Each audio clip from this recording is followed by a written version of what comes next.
Folks arriving at 20th and Blake. Tonight at Coors Field, the Rockies try to make it 4 in a row. They knocked off the Houston Astros 9-5 last night. They got off in a hurry, scoring 6 runs in the first inning on their way to winning their 3rd straight ball game. And the much anticipated Rockies debut tonight of Alex White. He was one of the prominent names that came in the Ubaldo Jimenez trade a few weeks back. And he has recovered from that finger injury. He was pitching beautifully in Tulsa. And tonight he will toe the rubber at Coors Field for the first time with George Frazier. I'm Drew Goodman. You know, he's fired up. Oh, yeah, he's fired up. I think everybody in Colorado's fired up to see what they got back for Ubaldo Jimenez. I like what they got back. I really do, because I've got to watch both these young men pitch at the AA level. I understand it's AA, but I love the aggressiveness. I love what he does within the strike zone. He doesn't give in to hitters. This is a bulldog throwback kind of guy, and I'm really looking forward to watching him toe the hill. And I mean, obviously he's going to be fired up. There's no question. You would be. But he's already pitched in front of the double-deck syndrome. He's done all of those things in Cleveland where he made the 3 starts. The ball club was 3-0 in those starts, so he's pitched well. So it's not like he should be in awe of being at the big league level. Well, he played in a lot of big games at college. And college is not the big leagues, but adrenaline is adrenaline, and confidence is confidence, and he is not short on confidence. Well, you mentioned the college deal, and it's a great point, Drew, because he's at North Carolina. This is not at a bad small school that you're hoping to do good. They want to go to the College World Series every single year, and their competition level's very high. Their crowds are rowdy people, and I think that's going to benefit everything that we've talked about here so far. So Alex White makes his debut tonight against the Houston Astros. More to come before first pitch tonight. The Rockies, as we talked about, trying to win for the 4th consecutive day.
it seems like a few years now. I just want to get back out there and, get my feet wet. I love this organization. I just want to, kind of help this team win.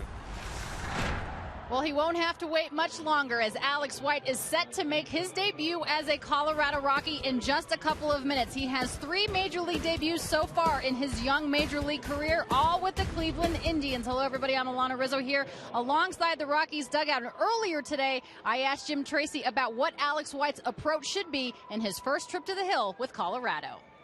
It's very simple.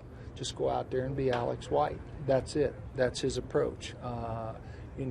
We have a game plan in place against this club, and I think he'll do a very, very good job of following the lead of Chris Iannetta and let him go out there and do his thing.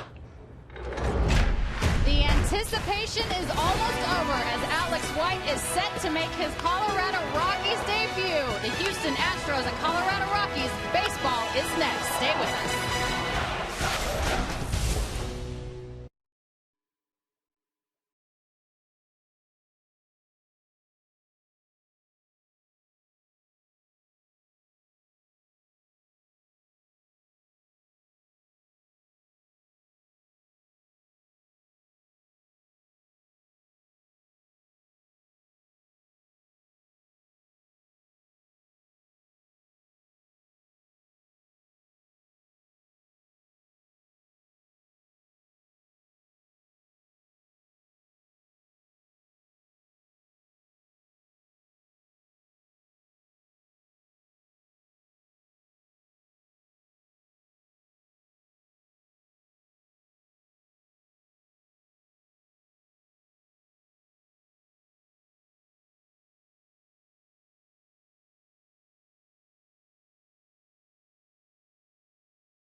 Rockies baseball on Root Sports is brought to you by Geico. 15 minutes could save you 15% or more on car insurance.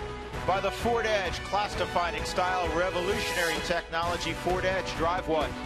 By CenturyLink, Quest is now CenturyLink. Your link begins here. Find out more at CenturyLink.com.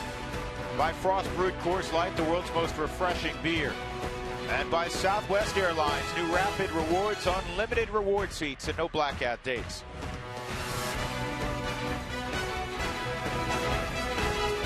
Alex White leading the Rockies on the Coors Field tonight. 3 ball games in Cleveland, more than a couple of months of rehabilitation, and White ready to go against the Houston Astros. Leading off again will be the former Brave Jordan Schaefer. He made his Astro debut yesterday.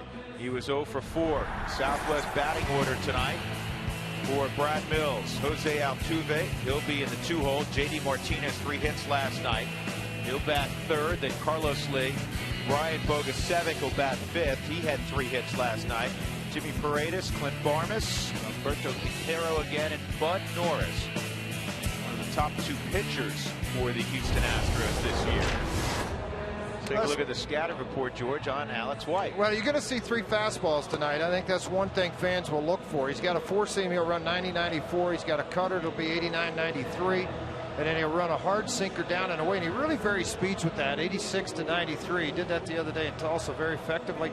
Probably his number Number one secondary pitch, the split finger. And 7 2/3 in his start in Tulsa, 6 sliders. It's a plus. It's a very good slider. But he doesn't use it as often as he does his split finger. Alex White was a very well thought of high school pitcher out of Greenfield, North Carolina. Signed with the University of North Carolina. He went 6-7 with a 4.94 ERA as a freshman. But this is how much the Tar Heels thought of him. He pitched the ACC title game that year and beat the University of Virginia. In his freshman season, UNC went all the way to the College World Series title game. They lost to Oregon State. He went 13-3 as a sophomore and led the nation in wins. And his first major league pitch for the Rockies is strike one. He'll do that. He's going to pound the zone, and he will elevate the fastball at times. And I think the key to this whole lineup is looking at him the second time through. There's the heavy sinker at 90. 93 degrees our temperature. It's a warm one. Here's the 1-1 to Jordan Schaefer. And it's hit on the ground to Todd Helton. And a nice little beginning as Schaefer rolls to first against Alex White. Look at the gloves tonight behind White. Smith's in left, Fowler and Gonzalez join him in the outfield. Chris Nelson's in third tonight. Tulowitzki and Johnny Herrera up the middle. Helton at first, Chris Iannetta will try to guide Alex White, who will be 23 next week through his first ball game with the Rockies.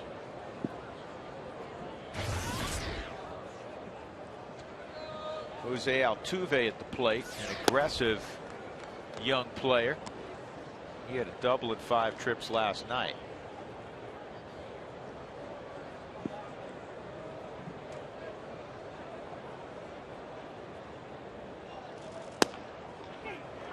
And at the knees, at 1 ball, 1 strike. Home plate umpire was Tim Timmons tonight. Tim may have squeezed him on a pitch. That's what he does well. Really back off velocity, create a little bit more movement. What he'll do is move the thumb up on the side of the baseball and clear it from underneath. It creates a little more on the sinker. You know, impressive things, 190 and 2/3 innings at the minor league level. 12-11 overall record in those 34 ball games, 33 starts for the Indians. You got to remember, folks, he was just drafted in 09. His pro career is very young. 1-2, and he got him with a slider. That's that sweeper, man. I tell you, it's so much fun to watch him because he has great depth to this pitch, the slider, yet he doesn't like to use it an awful lot. You talk about late with velocity at 85 miles an hour, it's just kind of see you later. Now you see a big rock back on the backside, the hands break all together. You got a lot of things moving, but a short arm action really allows him to get on top of the ball in a hurry. 2 outs, nobody on. JD Martinez at the plate. Just off the outside corner at 94. Martinez is hot. He's 8 for his last 14 at the plate. Home run and 6 RBIs. And he hits it on the ground to short. Tulowitzki across to Helton, and he could not have a finer beginning than Alex White in the first inning. 2 weak ground balls and a punch out.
They certainly did that in inning number 1 last night, producing 6 runs. They had 10 come to the plate in that first inning yesterday. Dexter Fowler had a double and scored a run in the opening frame 24 hours ago. Southwest Airlines lineup tonight for Jim Tracy. Dexter will lead off, then Chris Nelson in the 2-hole. Cargo's been unconscious lately, a 10-game hitting streak. Troy Tulowitzki's had a great August. Todd Helton will bat 5th, then Seth Smith. Chris Ionetta moves up to the 7th spot. Johnny Herrera and Alex White.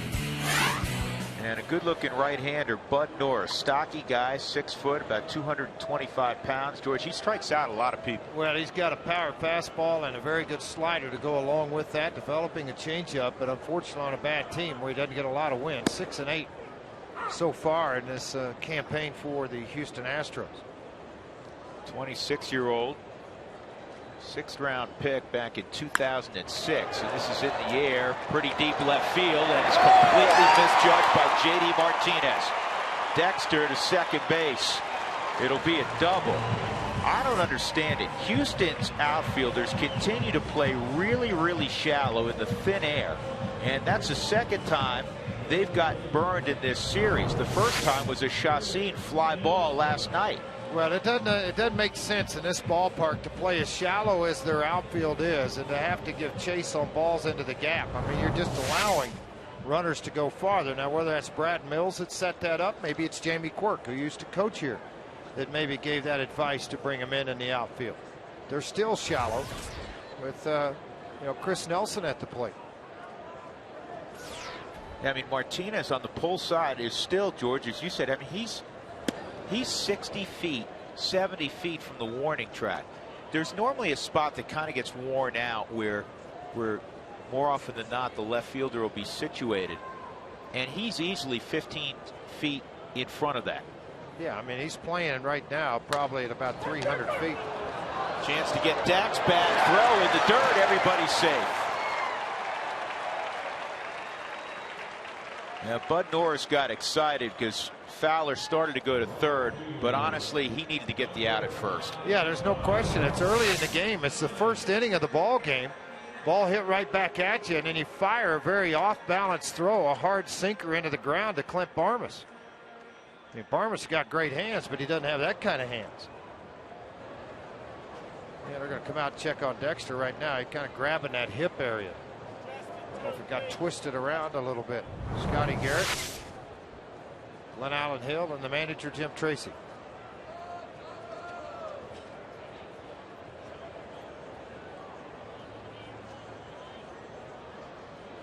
Well, when we resume, Cargo will be up there with 2 on and nobody out. It's kind of how it started yesterday, and Gonzalez drove both home with a double.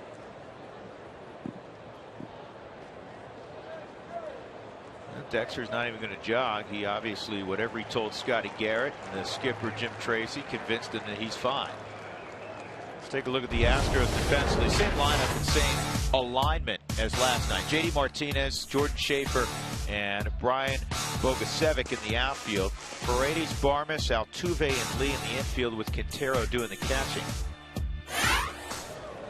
So Bud Norris in a pickle already, and here's Carlos Gonzalez. Well, this is where you have to capitalize as a ball club, because 2 mistakes have given up a couple of guys, and then last night you're looking to see this happen one more time. Cargo with his 22nd home run right down the right field line. That was in the second inning. The first inning he drove in 2 with a double down the right field line. Here's the 1-0, and that misses. 2-0. Talking to Carney Lansford about Cargo before the ball game, and he's doing such a better job, George, at defining his strike zone. Well, guys make mistakes is what I think, and he really makes them pay for it. You know, fastball up, ahead in the count. And I just think he's one of those guys that gets such great, right, this instance here. And that's a bad throw. They're still going to end up turning the double play. Or is it safe at second? They called him safe at second. So the Rockies catch another break. That's amazing that this has happened. A wide throw again, safe at second, on to first to get Gonzalez. Bud Norris got to be kicking himself right now after 2 of these in the inning.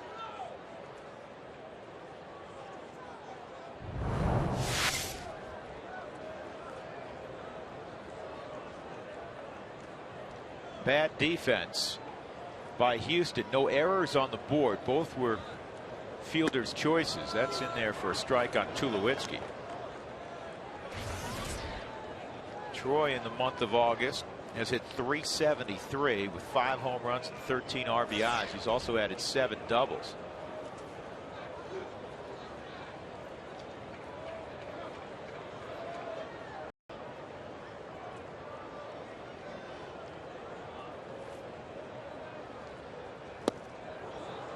That had good downward movement on it.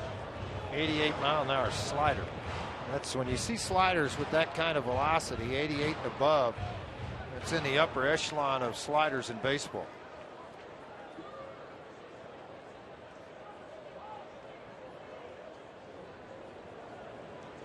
First time Norris has ever pitched against the Rockies.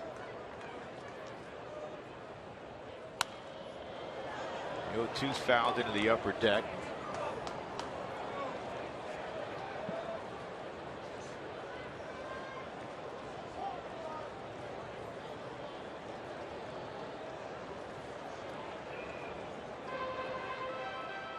There's only 2 teams he has not faced in the National League, the Rockies and the Giants. And at the end of this week, he'll have faced them both because Houston will go and play the Giants, a 4-game set, after departing tomorrow afternoon.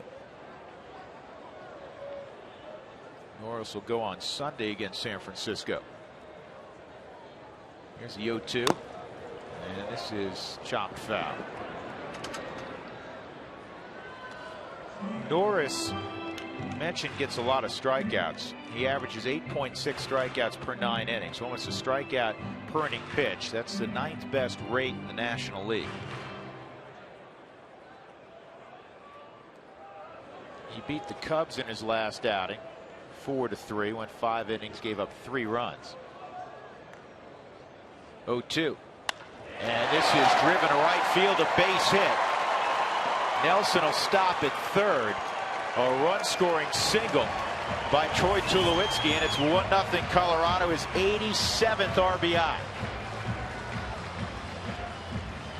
Boy, he got a high fastball, George, and he got on top of it. Well, I got to believe Bud Norris thinking about all the mistakes he had made. Now I got to face Troy Tulowitzki. I'm going to blow him away with high heat, and it just didn't happen. They had worked 3 previous pitches up and out in that area on your 4th strike zone, and you can't do that against good hitters. You're going to get up burnt eventually, and that's what happened. First and third, 1 out. Helton at the plate. Todd sitting on 66 RBIs, 3rd on the club in that department. And he lifts this ball to right center field. Bogusevic comes on. Here comes Nelson down the line, and the throw is cut off to second. Out at second base is Tulowitzki. The run counted. Helton with a sac fly to right, and the Rockies get 2 in their half of the first inning.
The Rockies took advantage. They have a 2-0 lead as we go to the top of the second. Drew Goodman, George Frazier, and Alana Rizzo.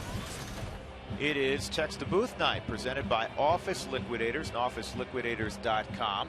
Here's how you involve yourself. Text chair followed by a space and then your question to 720-720. And once again, it's brought to you by Office Liquidators, Colorado's largest selection of mesh back chairs. Well, the Rockies scoring first. That's a good thing at Coors Field, particularly where they're 18-9, 34-24 overall when they do that. Houston, tough time. They've lost 19 of their last 22 road games, Drew. Not something you're writing home to mom about to make sure she meets you on the road to watch you play. Obviously, they're a young team as Carlos Lee takes a strike from Alex White, and they've gotten rid of their two best position players in Hunter Pence and Michael Bourne. And having said that, that inning, you get a strong indication this ball is a slider that's hit a long way to left field, and Carlos Lee has hit it out. So a hanging slider, and Lee has his 12th home run, and Alex White has given up his first run as a Rocky.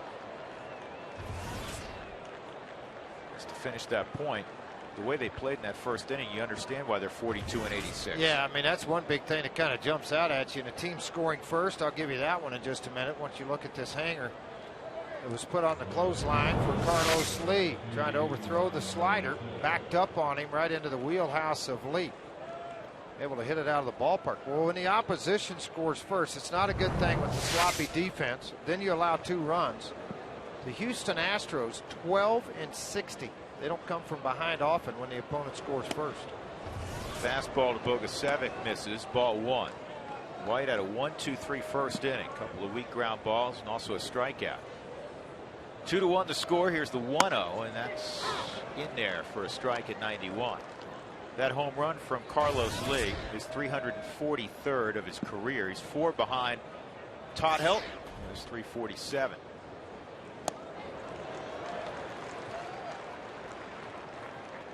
White's second best pitch is not his slider.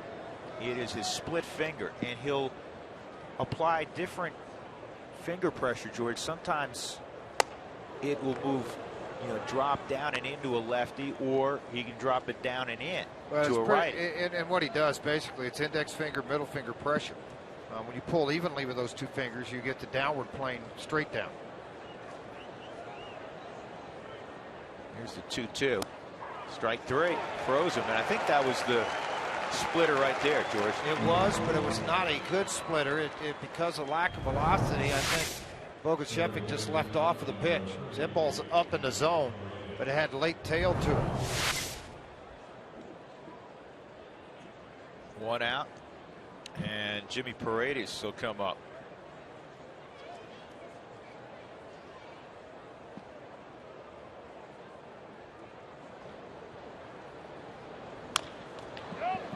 That's a fair ball. Easy play from Todd. You always wonder with young kids when they do give up a home run, particularly in the setting tonight where it's his first start in a Rocky uniform, how they will react afterwards. Strike out, a weak ground ball to first. You like what you've seen so far.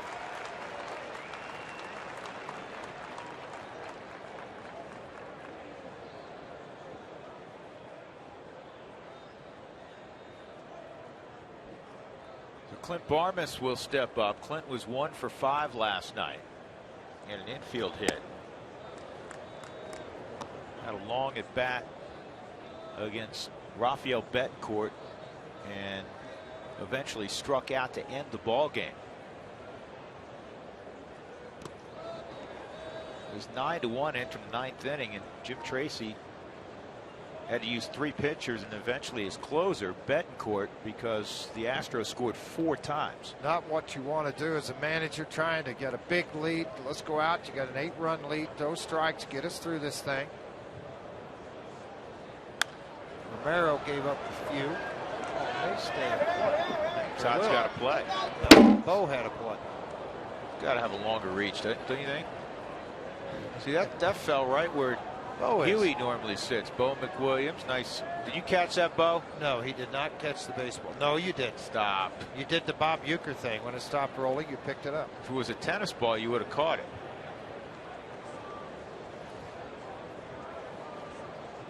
Bo, big tennis player and fan. Here's the 2-1.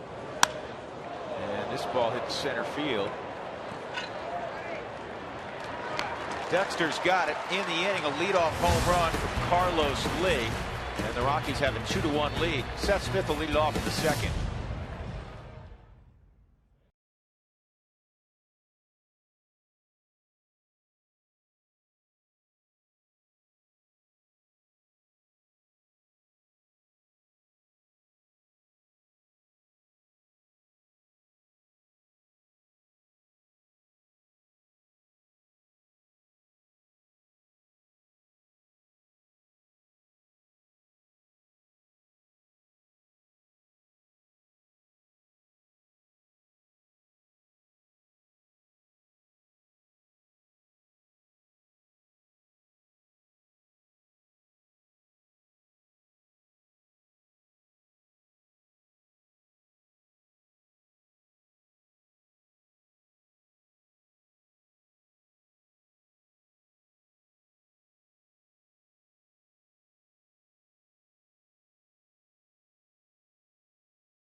Is brought to you by the Ford Escape. So much fun, so little fuel. Ford Escape, drive one.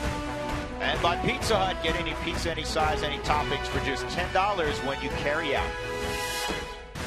Rockies up 2-1, hitting the second inning, and Seth Smith takes strike one from Bud Norris.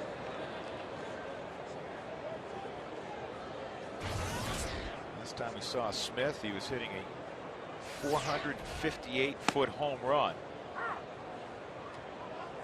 to help beat the Dodgers on Sunday 5-3.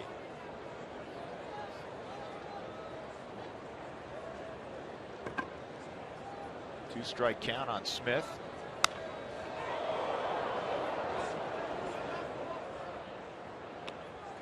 Starting to throw out the home runs that we've seen him produce in the past with a little greater regularity, George. 5 home runs since August 6th.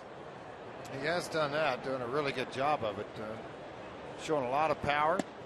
You know what, some people might not like me saying this, but I like it when he gets mad when he's not in the lineup. Never did that before. Like, oh, okay, I don't have to play today. Now all of a sudden he's showing a little disappointment when he doesn't get in. I think you want that with everybody. You know, if somebody who's content not playing, you don't want a malcontent. You don't want somebody who's tearing up the clubhouse because he's not in the lineup. It's a team game. However, internally, you want players who want to play, who believe they should play. Here's the 2-2, and Smith hits a line shot to center field. He was behind 0-2, got himself back in the count. That's a sweet swing as he's greeted at first by Glenn Allen Hill. Chris Iannetta will come up next. A reminder, and the Rockies have been doing this frequently. I hope you went today, in fact. Taco Bell, when the Rockies score 7+ during any game, we participate in Colorado Taco Bell locales between 4 and 6 the following day for your Rockies taco special. By the way, Spielborg's 2 for 2 with a run scored for the Colorado Springs Sky Sox, continuing his rehab there, hitting .571. Well, yesterday you had reported he hit a home run early. He ended up hitting a 2-run walk-off to win the game. To win it. Yep. So he's swinging the bat well there. Willie Taveras hit his 10th home run tonight. You know what? Willie's a pro. And I know he had hoped to be in the big leagues at some point this year. It has not happened, but Willie's gone out and had a really steady season. A lot like Jay Payton a year ago. Older veteran guy playing in AAA that had a very good year. Came up and helped the Rockies in September a little bit. Yeah, Jay played well when he got here. did not get any offers and said, you know what, I'm done. I'll go home. I'm surprised at that because he keeps himself in remarkable shape. He showed that he could still play in the big leagues.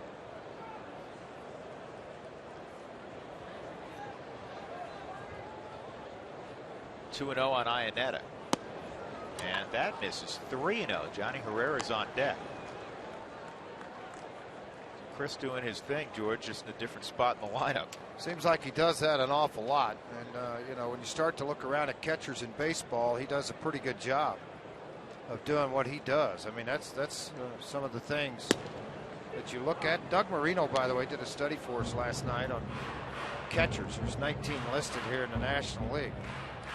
Chris, average-wise, is below the median. He's 14th out of those 19 catchers. But he ranks 4th in home runs, 6th in RBIs, and leads all of the major leagues in fielding. And then when you factor in on-base percentage, he's right near the top also because he leads the club with 64 walks.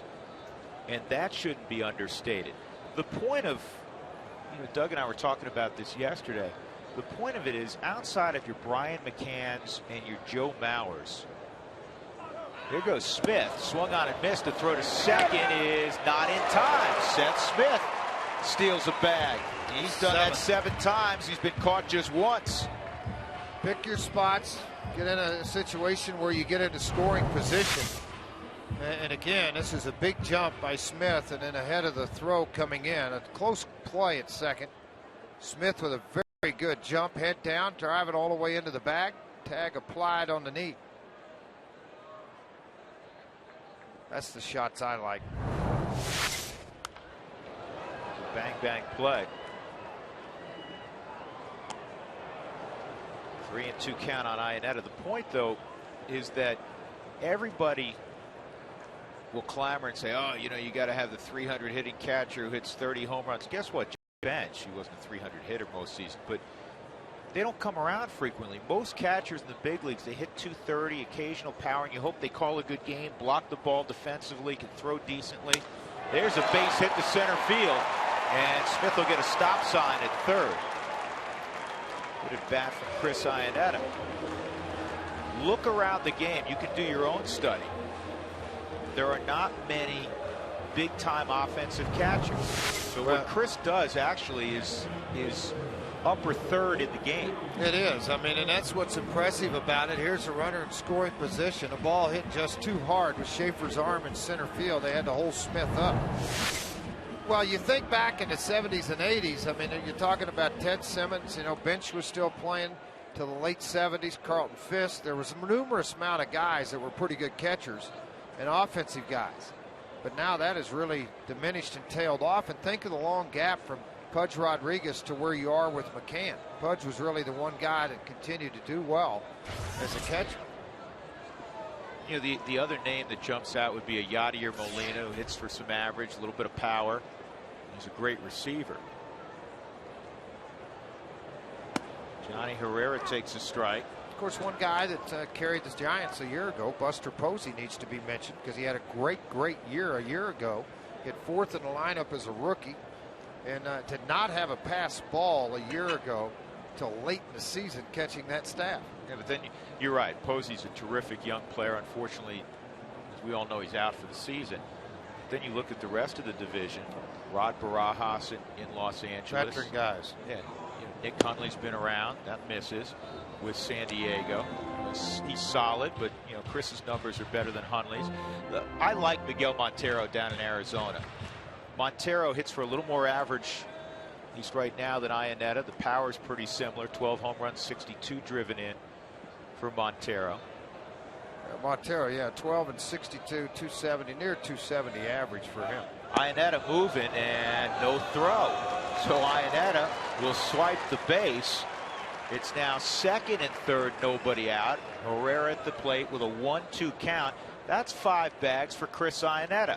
You got to love what Jim Tracy's doing here. This is how he's wanted to play all year. Well, you've got to read on a pitcher that obviously is slow to the plate. So being slow with a high leg kick, take advantage of it. You're at the bottom of the order, nobody out, and Johnny Herrera, a guy that makes solid contact typically. 2-2. Why not? You're up by 1, scored 2 in the first. Apply more pressure on this nice young arm of Bud Norris. Alex White's on deck.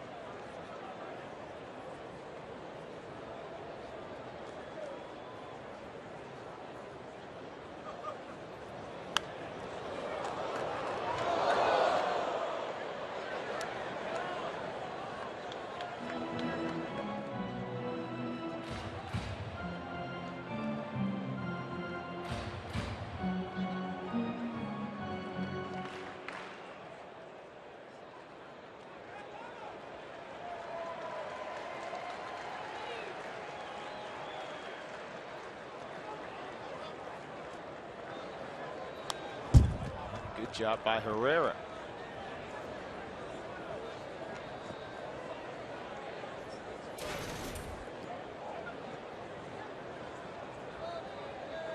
Rockies, with their win yesterday, got back to 500 at home, 33 and 33.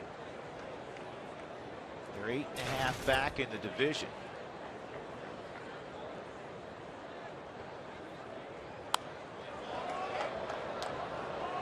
Giants are home to San Diego later on. And Arizona in the 6th inning scoreless in DC against the Nationals. Arizona has lost 6 in a row. Strike 3 on Herrera. He thought that pitch was up. So that's the first out. According to the Ford strike zone, it was up.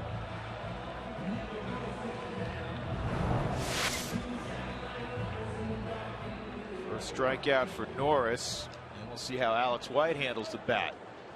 I know this much: he is a good athlete and a competitive guy, and he's not all that far removed from having to swing it on occasion. So we'll see how he does here, coming from an American League team. It's in there for a strike. Rockies had to make a roster move to reinstate Alex White from the DL. Edgmer Escalona was placed on the DL. He's got a little soreness in the shoulder area. Juan Nicasio was transferred to the 60-day disabled list.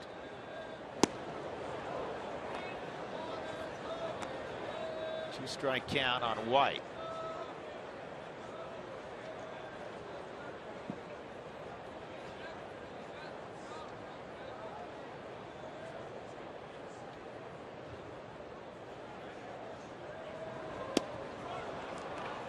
So White's gone, 2 outs, and that'll bring up Dexter Fowler.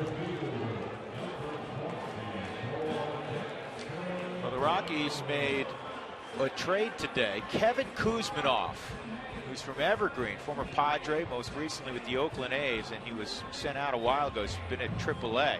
Was acquired from Oakland for a player to be named later, and cash, and we may see Kevin very shortly in the big leagues. Wandy Rodriguez reportedly, Fox.com reporting that the Rockies placed a waiver claim on the Houston Astro veteran starting pitcher who's scheduled to go tomorrow. Of course, clubs can't comment on those procedural items. Claims are made all the time and not made public.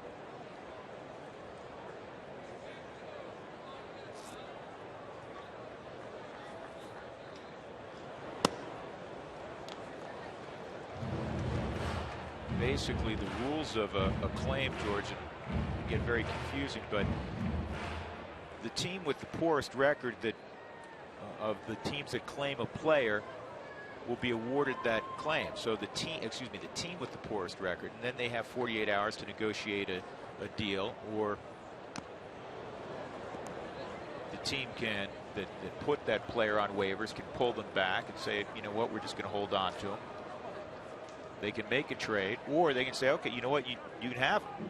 You don't even have to make a trade, but you have to take the contract. Right. Yeah, and that's a big contract. Absolutely. And Wandy's done a good job. Left-handed wins in the National League since 2009. He's third, 34 and 33. And again, you got to remember, this is a team that's not very good. So being above 500, obviously something that's out there. Is 199 major league games, 190 starts, 71 and 73 overall. 3-1 with Nelson on deck. Kuzmanov has been in Sacramento since June 9th. Played 61 ball games. He's hit 313 home runs, 58 RBIs. It's got to be good for him with 24 doubles also to be heading back to the mountains again. And Wandy's a guy, going back to Wandy Rodriguez, his ERA is always in the low 3s. He knows how to pitch. Got a great curveball. And he's pitched well at Coors Field. Here's the 3-1 outside, and now the bases are loaded for Chris Nelson, who had one of these opportunities yesterday, and he belted a 2-run single. Well, it's Text to Booth night, brought to you by Office Liquidators. And we start with Skyler in Boulder. Since Kevin Kuzmanov is now on the Rockies, how much do you think he will play? Well, I think time will tell. I think Rockies want to give him a look-see. He's a guy, again, that's produced more than 80 home runs in the big leagues. Just under a 260 hitter. That pitch is in there for a strike. He's always played, George, a hard-nosed guy. He's always played in pitchers' ballparks, extreme pitchers' ballparks. Most of his career in San Diego when he was acquired from Cleveland, and this year in Oakland. You never know what you're going to get till you get him here. He's obviously a pretty good player. So give him that chance to come here, maybe see what he can do in a Rockies uniform. 0-2 on Nelson.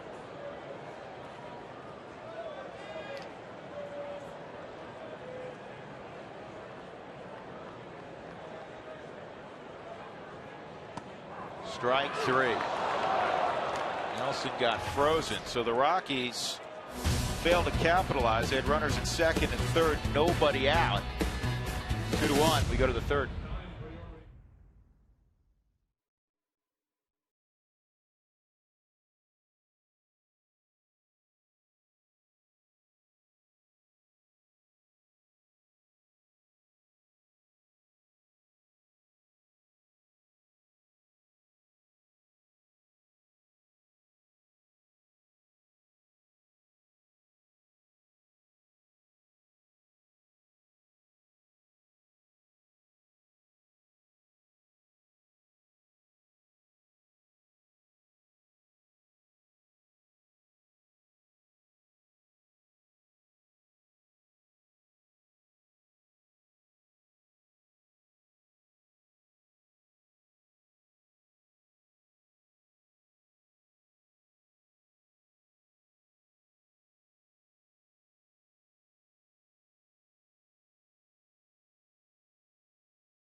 Eight, 9, and 1 for the Astros against Alex White, making his Rockies debut tonight. For more, let's check in with Alana Rizzo. Alana. All right, Drew, thanks very much. An impressive debut so far for Alex White. 2 first good innings here for the new Rockies pitcher. Perhaps it's because he's following the advice of his new pitching coach, Bob Apodaca. This is what Dak had to say about Alex's approach tonight.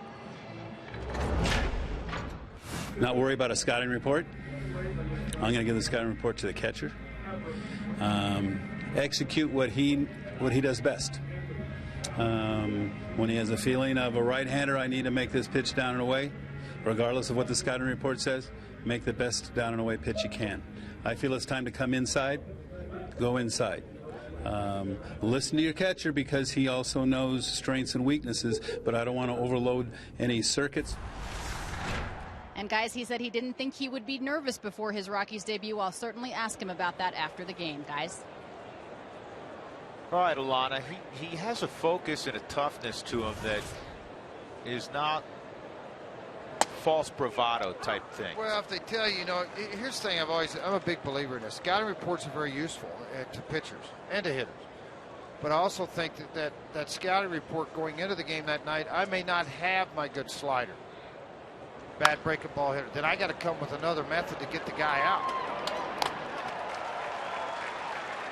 Quintero bounces to short.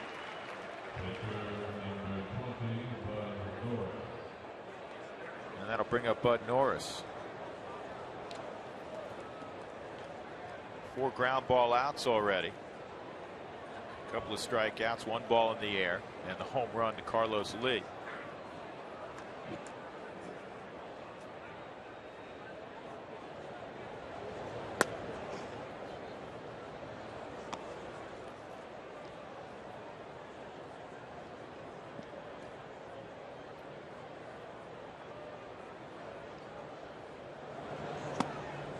One and one on Bud Norris. Norris is at a Cal Poly San Luis Obispo.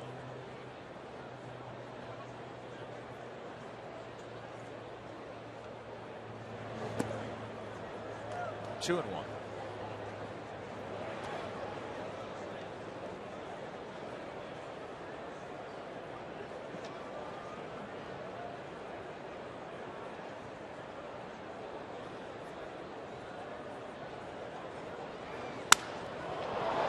That is a base hit. Norris is going to try for 2, and he's going to have himself a double.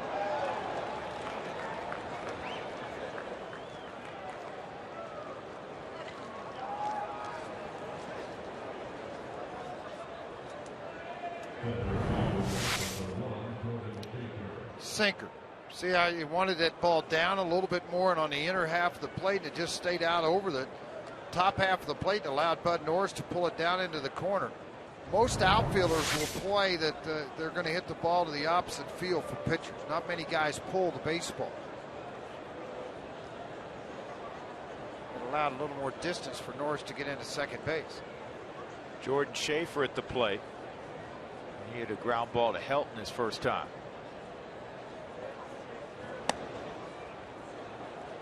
First chance to see White out of the stretch.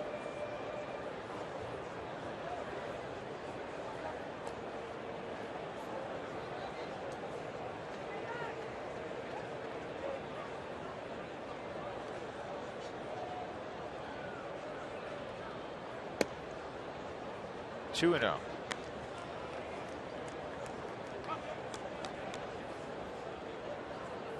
Alex White's out of Greenville, North Carolina. He went to D.H. Conley High School there. He won a state title and went on to the University of North Carolina after turning down the Dodgers, who drafted him in the 14th round after his senior year in high school. And he told me it's the best decision he ever made going to college, even though in the fall at North Carolina beat up a little bit. He mentioned his record in the springtime, a little rough time, yet by the end of that year he figured it out, started that championship game Drew talked about earlier. He's 3-0 on Schaefer.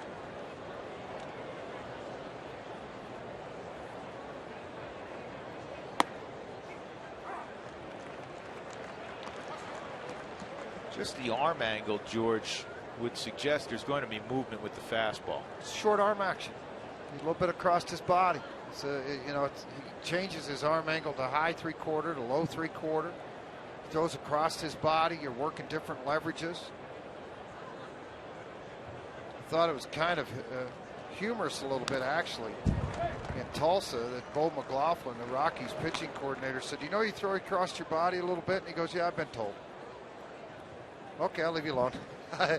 In other words, you try to point out some things to a guy, but once they've had that kind of success with what they've done, you don't tinker with it. You just let him go pitch, and he has had a lot of success. 3-2. 1 out. Schaefer at the plate with Norris at second. He didn't like that selection, I can tell you right now. It was fastball up in the zone. As soon as it fouled and went back, he just got to put the head down. It was very high. You could see that last pitch at the top of the zone. That's not where he likes to live.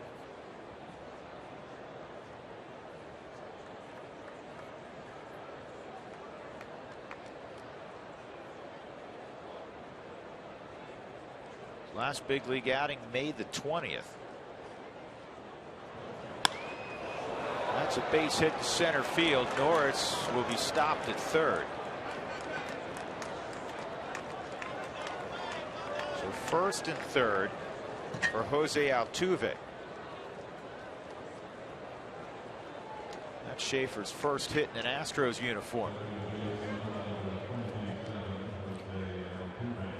Toyota talk coming up in the 6th inning. Text Toyota followed by a space. And then your thoughts on who your top 2 or 3 Houston Astro players are of all time. Been around for half a century now, believe it or not. Text those thoughts and maybe a question or two to 720-720. Toyota talk.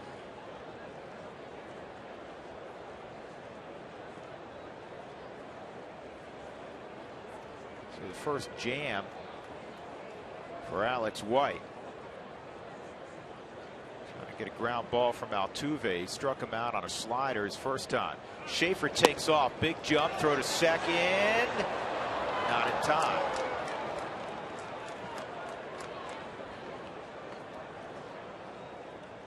16th stolen base on the year for Jordan Schaefer. Been caught 9 times. All that damage done with the Atlanta Braves.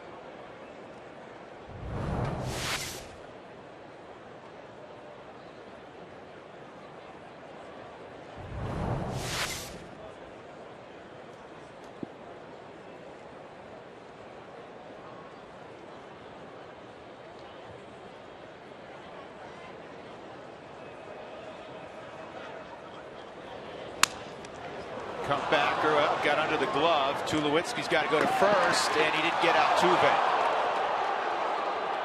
Altuve beat the throw. It's an infield hit. It's a 2-2 ball game. Jim Tracy's going to come out and argue with Jeff Kellogg. But Altuve able to beat the throw. Tulowitzki had to kind of double clutch, and the ball snuck under the glove initially of Alex White. That was a big mistake there. A couple of hopper, but because of where his delivery takes him first base, difficult to get there. Tulowitzki has to come a long way across, and then the throw on the run, the double clutch. I think he's out.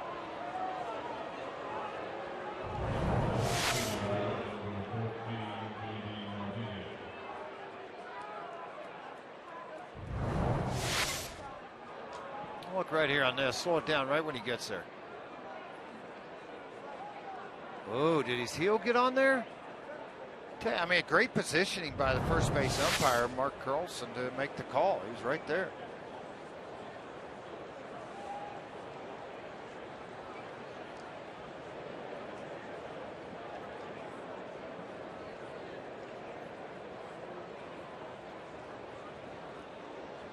J.D. Martinez at the plate.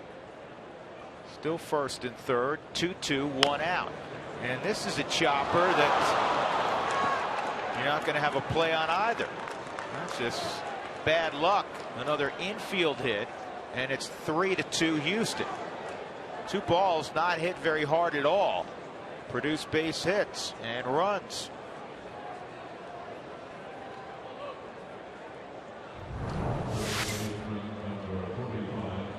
Watching it hit right in front of the home plate area, and then it hit off of the glove of Alex White. You know, he's got to be disappointed to not make this play on the baseball. 2 that he has not been able to make. Tulowitzki, all he can do is eat the baseball and watch the run come across the plate. And now Carlos Lee homered on a hanging slider last inning. Off the plate, ball 1.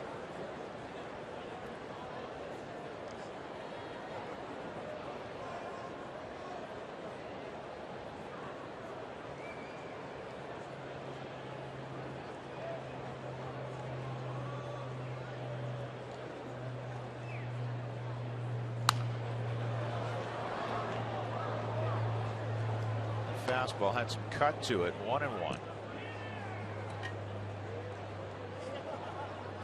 2 runs, 4 hits in the inning.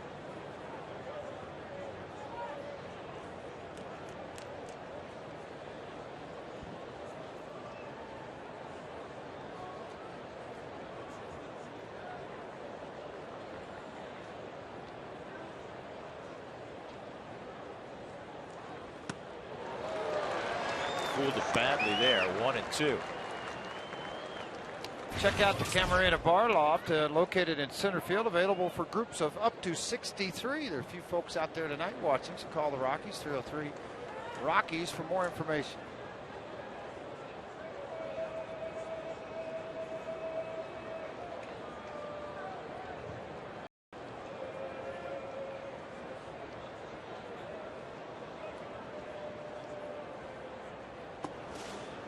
That was a splitter. 2-2.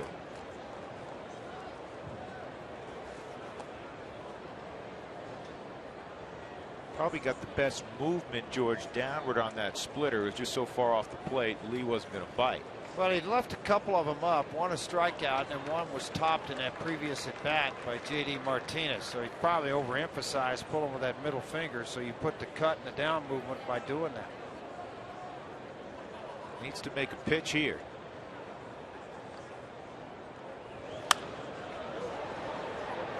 It's going to land in the first row.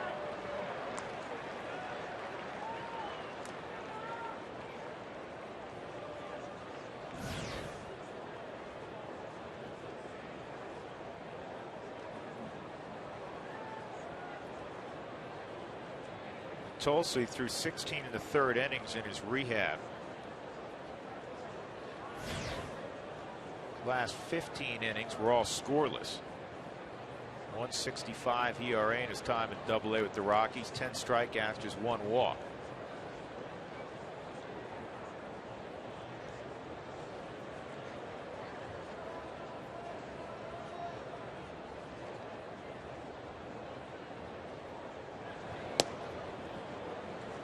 Got a 95, but it just missed. 3-2.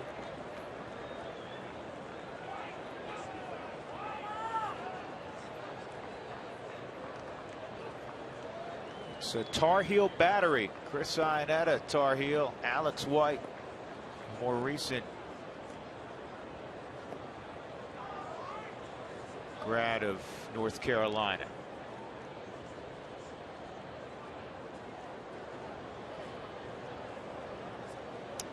You see the veteran move there by Carlos Lee.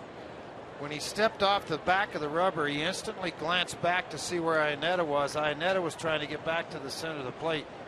Veteran hitters will do that when there's a timeout called like there was, to see and anticipate maybe where the location may be going. Iannetta was setting up outside. He goes there again. And a ground ball to third. Could be 2. Nelson not going to have a play. Chris made an error last night in the 9th inning, and he makes an error here in the 3rd inning. And now the bases are loaded for Brian Bogasevic. That was a double play ball. Absolutely double play ball with Carlos Lee at the plate. Catch it cleanly and then be able to snap that throw over to first base or second base and complete the double play. Instead, bases loaded.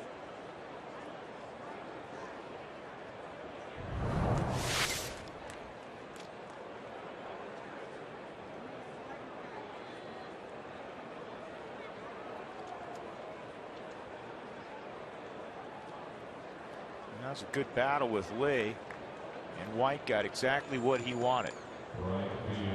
Ground ball that should have been a 5-4-3 double play. Also, like Nelson, lost his footing, George, as he went to field that baseball. Well, 2 balls back to the mound, too. There's been a lot of things that's similar to what Bud Norris was fighting through in the first, but he just threw the ball away twice. White unable to field the position there to get the spot to be able to catch the baseball. And this is the hottest hitter for the Astros. He's hit 10 of his last 11, a .429 average. This should be 2. There's 1. There's 2.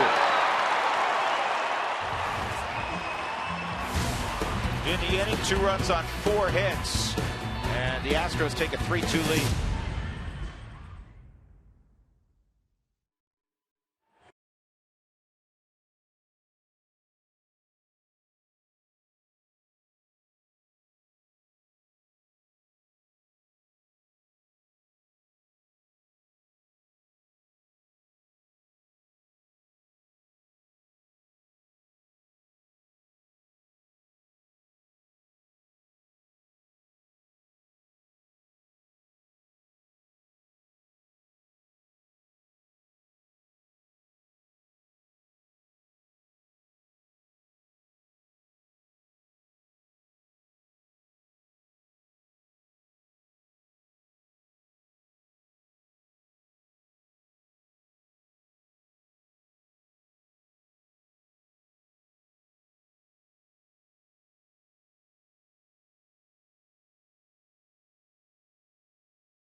Rockies will have the middle of their lineup against Bud Norris, Carlos Gonzalez, Troy Tulowitzki, and Todd Helton. Well, Alex White gave up 4 hits and a couple runs that last inning. But 2 of the hits went about 50 feet. And they both produced runs. What you learn from adversity as he visits with Bob Apodaca. Carr goes up. He grounded out his first time. And that pitch is outside. A changeup, ball 1.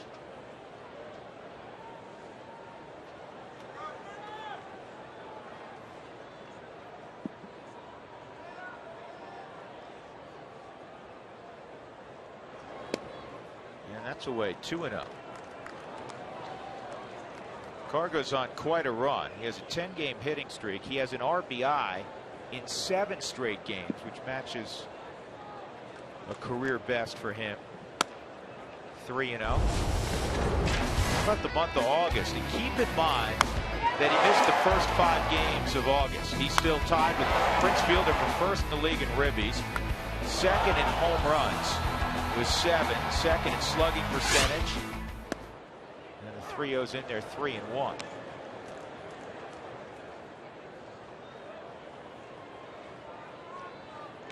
Dan Uggla's hit more home runs. Uggla hit his 30th yesterday. And Cargo will take his walk. Nobody thought Dan Uggla 3 months ago would do anything as bad as the season started for him, but obviously finishing very strong.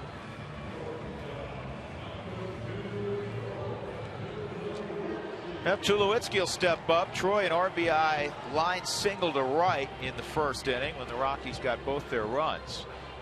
Rockies with 8 first inning runs in this series against Houston.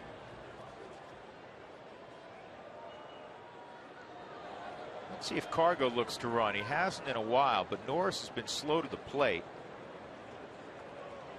16 bags for Carlos Gonzalez.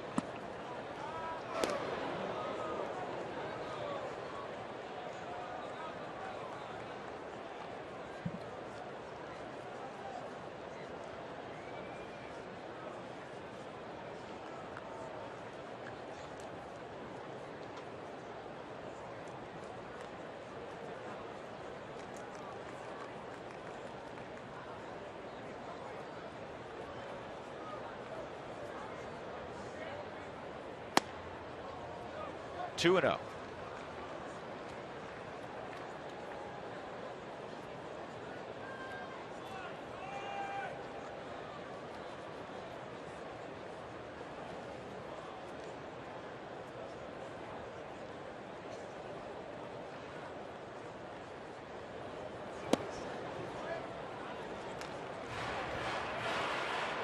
A walk to Cargo, and now 3-0 on Tulowitzki. Norris typically pretty good control. Very good control. That's what a little alarming about it. 143 hits and 152 innings, only walking 59 and striking out 145 coming into the game.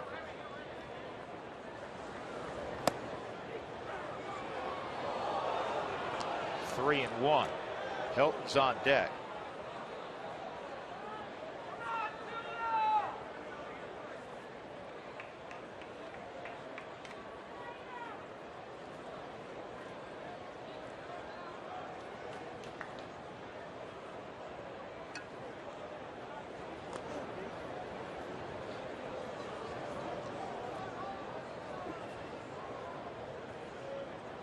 Norris thinking that Cargo may take off here.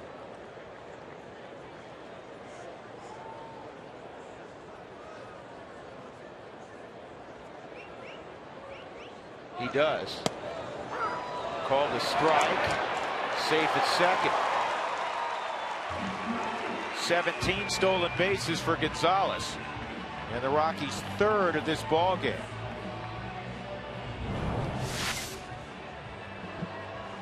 I see the huge jump, and then all of a sudden that head first slide gets him into second base. Tulo all-star average after the break, 382. Michael Young, big time numbers there, 373. Navoli 373. Matsui making a rebound, Drew. He's at 372. Yeah, he's picked it up. Ball 4.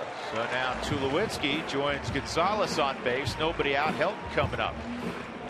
Well, the Rockies taking advantage, George, of slow times from Norris to the plate. On that stolen base, he was in the 1-6. It's horrible. You need to be down in the 1-3s to have any chance for your catcher. The opposition now 7 of 18. Success rate of stealing bases against the Astros with Norris on the mound. Helton, a sac fly in the first inning, his 67th RBI. And Todd rips one just over the head of Richie Dower. Windshield damage, call Safelite Auto Glass at 303-287-5000 or go to safelite.com.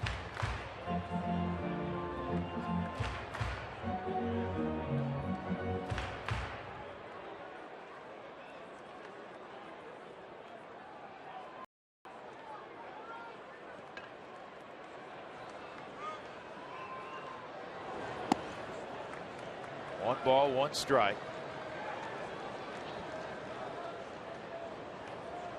It's the Rockies' first 3-game winning streak in the month of August. Their last one came toward the end of July.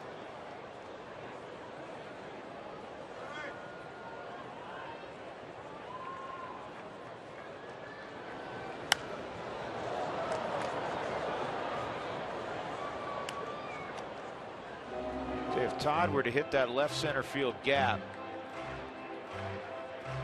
Tulowitzki's going to score easily from first. They have Schaefer shaded a little bit toward right center, which with Helton's always a surprise, George, because we've seen over the years how frequently he goes the other way. Well, he just kind of hits it to the defense. You know, you try to pitch to the defense, he hits it to the defense. Strike 3 on Helton.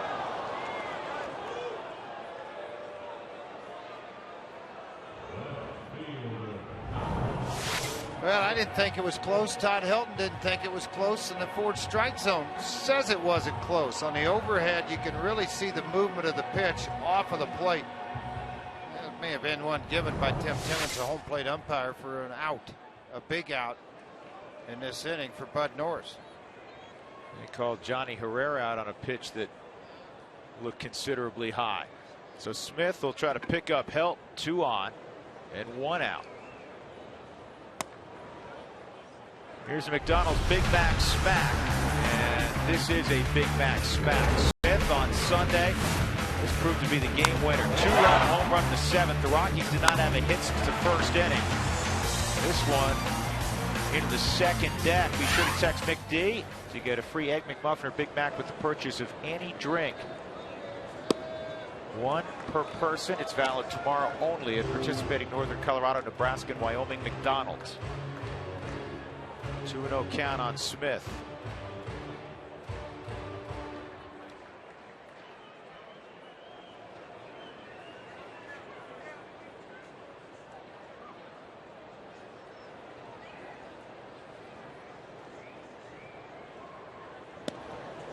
And that catches the outside corner.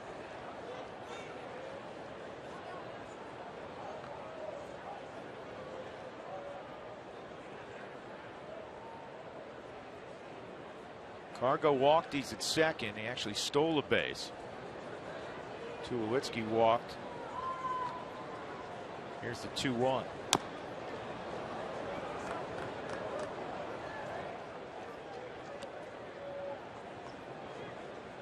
In the 8th inning now in Washington at Nationals Park, it's 2-0 Arizona. Kennedy was on the hill today for Arizona, so they felt like they had themselves in pretty good hands. And Arizona made a trade today. They picked up Aaron Hill and McDougal from the McDonald, from the Toronto Blue Jays for Kelly Johnson. This ball pulled to first. Carlos Lee, a good feed. Bonus has the throw go off the glove of Norris. Tying run will come in. And everybody moves up 90 feet.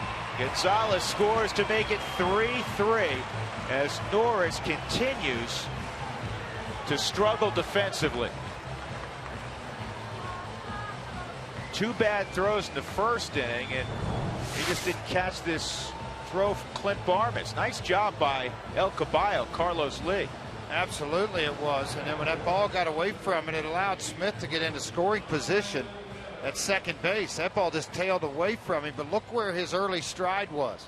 Out towards second base, thinking the ball would come there. So again, he was off balance instead of keeping his feet together and striding to the baseball.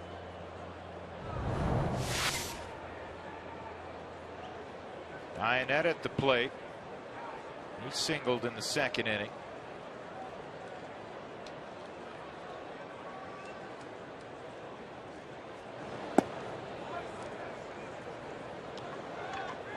It's obviously not going the way Bud Norris wanted it to go, nor the way Alex White wanted this game to go. But once again, it's a tie ball game.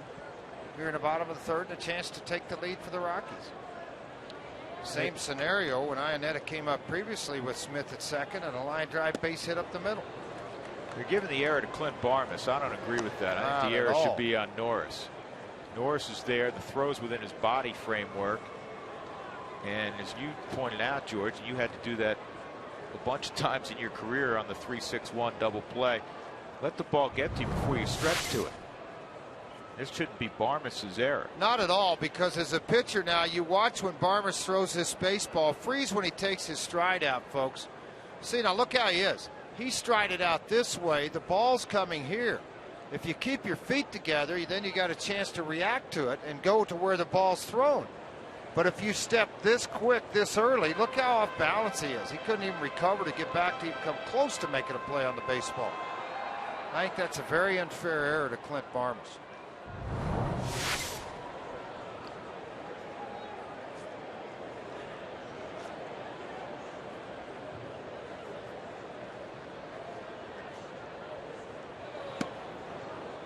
Two and one on Ionetta.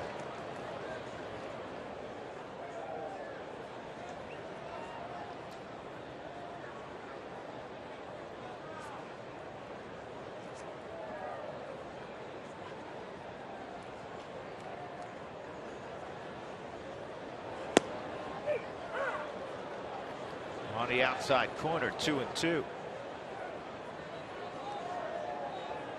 You know, when one of those nights start rolling like this for an umpire, I mean, Tim Timmons is getting more looks back. You're like, really? Serious? Come on. You know, Todd Helton, 3 to 4 inches off the plate. That ball's 2 or 3 inches off the plate.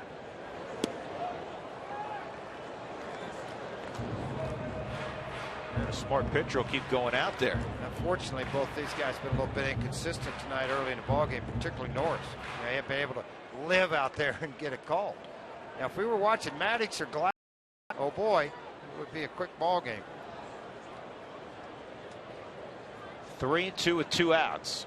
Smith at second base. Rockies have a run in the inning to tie up the ball game without the benefit of a hit.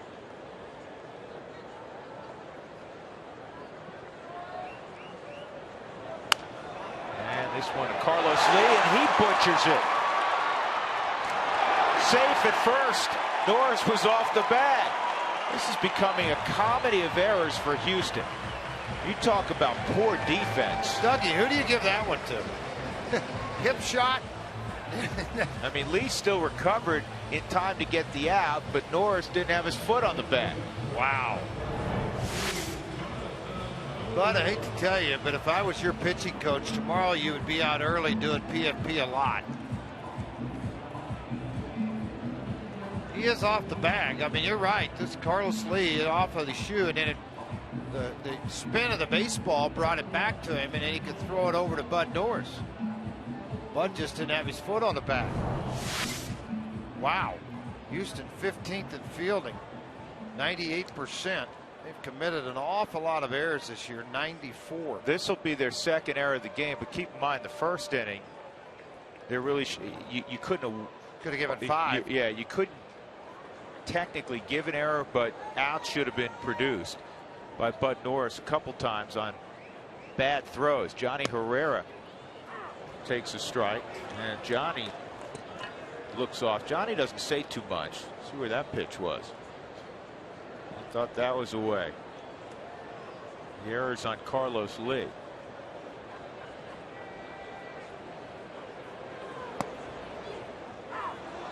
2-strike count.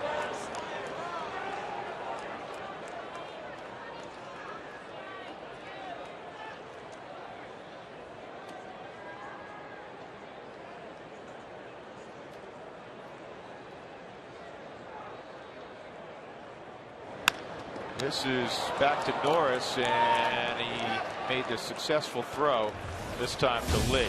They did change that scoring. Norris gets the error, not Barmes now.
This is brought to you by your neighborhood Toyota stores. Toyota moving forward.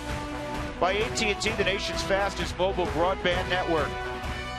By McDonald's, during McNuggets Mania, McDonald's get 50 juicy chicken McNuggets for just $9.99. And by the Colorado Lottery, don't forget to play.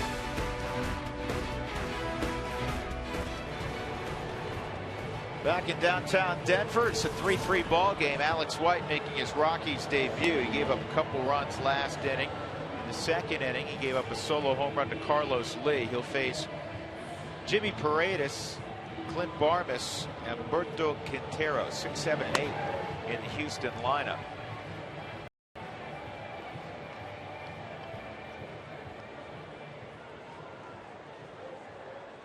Talking about the bad defense by Houston. In contrast, the Rockies are second in the National League in fielding percentage, trailing only the Philadelphia Phillies.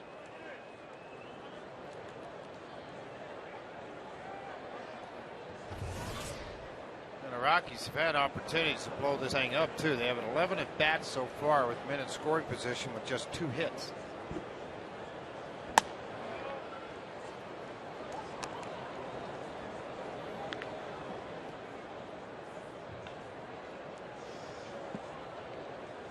Last night they were 6 for 12 with runners in scoring position. Fouled back by Paredes.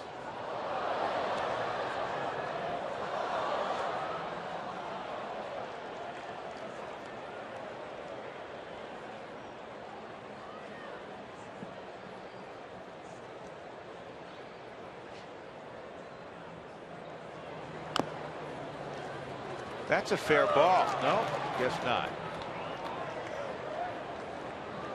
How about this? That was close to being a fair ball. It thought about being a fair ball. Yeah. What else can we come up with? That's it. Okay.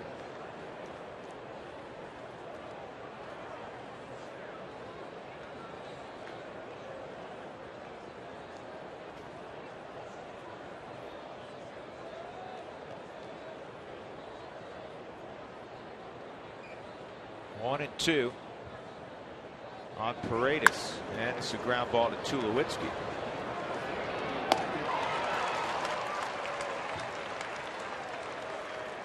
Clint Barmes coming up with 1 out. Tonight's minor league report is presented by Suzuki Auto's all-wheel drive lineup. Suzuki, the power of engineering. Well, a couple of players up at Casper we want to tell you about. David Candelas is hitting .321, 3 home runs. He's stolen 12 bases in 16 attempts. He is a native of Sydney, Australia, 20-year-old. And the 18-year-old Rosel Herrera, who's also a shortstop, hitting .296, 5 home runs. He has 8 triples this year. Rockies really like the group they have in Casper. And Nolan Arenado continues to have just an extraordinary year. He's driven in 111, 17 home runs, basically a .300 average. But get this, George, saw that graphic. He has struck out just 48 times this year, 47 times in 468 at bats. Yeah, he's done a really nice job swinging a bat there, and he has improved defensively.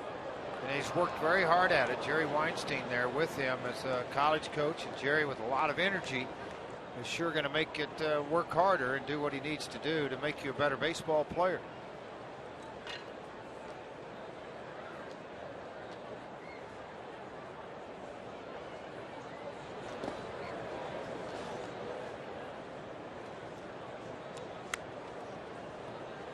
Two and two.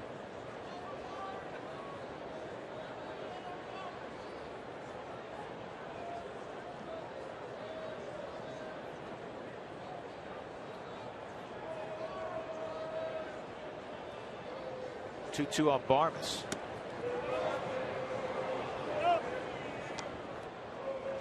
That fastball you were talking about, George. He'll cut him, he'll sink him, he'll back off velocity a little bit. We've seen him running up to 95. He'll do whatever he has to do to just have get people out. Is what he does. By the way, Spielborg's another hit. He's 3 for 3. How about that? White loses Barmes. That's his first walk. Scotty Bear's 2 for 2 with a couple RBIs there. Well, we're texting the booth here tonight. One of those. Hey, George. Hi, how you doing? Bert. Oh, how's Parker doing? Doing pretty well. He lost the game last night. He's 10-11. He's thrown 146, 47 innings now. So on that progress report to come on back, and looking forward to seeing that part of it. Maybe an opportunity to go on and pitch in the fall league somewhere. You just have to wait and see how everything falls out for him at the end of the year. Right now, their main focus in Modesto, along with Rutledge, Arenado, and the rest of that ball club, and Bettis, Chad Bettis having a tremendous year there, is to they will be in the playoffs, but obviously would like to win the Cal League. And they'll go against Stockton in the first round, and they'll see San Jose, the Giants, right after that. Well, it's tough to talk about your own kid, but Parker's having a terrific year considering he's coming off Tommy John surgery. Yep. And after he got comfortable, George, first handful of starts, his ERA has been right around 3. In fact, it was below 3 until the last couple outings, which have been solid. Line drive, double play coming up. Runner was going. Johnny Herrera flips it to Helton, and Quintero lines into the inning-ending 4-3 double play. 3-3 as we go to the bottom of the 4th.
Alex White at the top of the order. Time for our AT&T trivia question. Who holds the major league record for at-bats without an extra base hit? And it's not George Frazier. I had my hand up. How many at-bats do you have to have? Well, I mean, however many. Well, I had like 10 no extra base hits. No, that's not that bad. I think this guy had a lot more than 10. Oh, okay. Bud Norris to Alex White, who struck him out his first time. That pitch misses. What's your impression so far, Mr. White? Well, I'm sure a little bit nervous. Got some balls up, but he fields the baseball cleanly in the one inning. You know, they don't score the runs. Unfortunately, that didn't happen, so he's kind of battling through it right now. But, you know, hey, he's still out there. He's still got a team that's given a chance to win. You know, he kind of reminds me a little bit of a young Aaron Cook. He's going to give up some hits. There's going to be some balls on the ground. And the only reason I say young Aaron Cook velocity-wise, that's where Aaron was when he first came to the big leagues, 90-94. 2-1's on the corner, 2-2.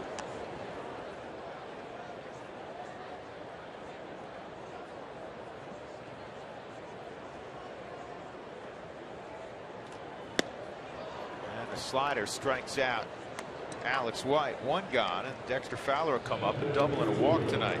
Coors Field, a great place to hold year-round events. So in most areas of the ballpark, it all could be reserved. Call for more information at the Rockies at 303 Rockies and book your event here at the ballpark.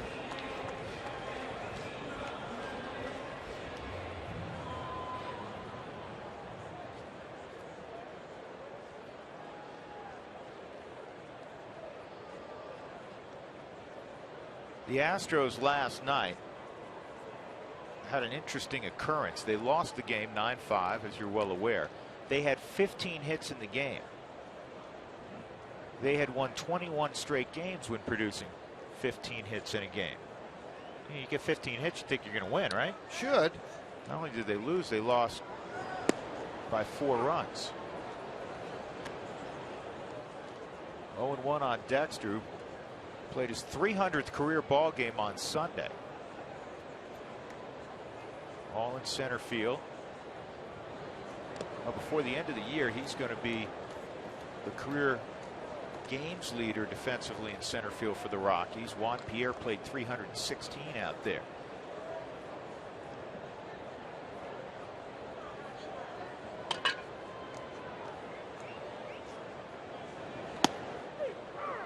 One and two. Well, there's certain positions with the Rockies that if you come along down the road, you have to play a real long time to unseat the player ahead of you. Like the next first baseman for the Rockies going to have to play a whole lot of games. The next shortstop, hopefully about a dozen years, to play a lot of ball games to. Well, it's like a lot of shortstops out of high school and college both are typically your best athletes, so they can adjust and go to other positions. I mean, Hector Gomez, if he's going to play in the big leagues, obviously it's going to be at second base. If Rutledge is going to play in the big leagues, it's going to be at second base. The Rockies have a shortstop here for a while.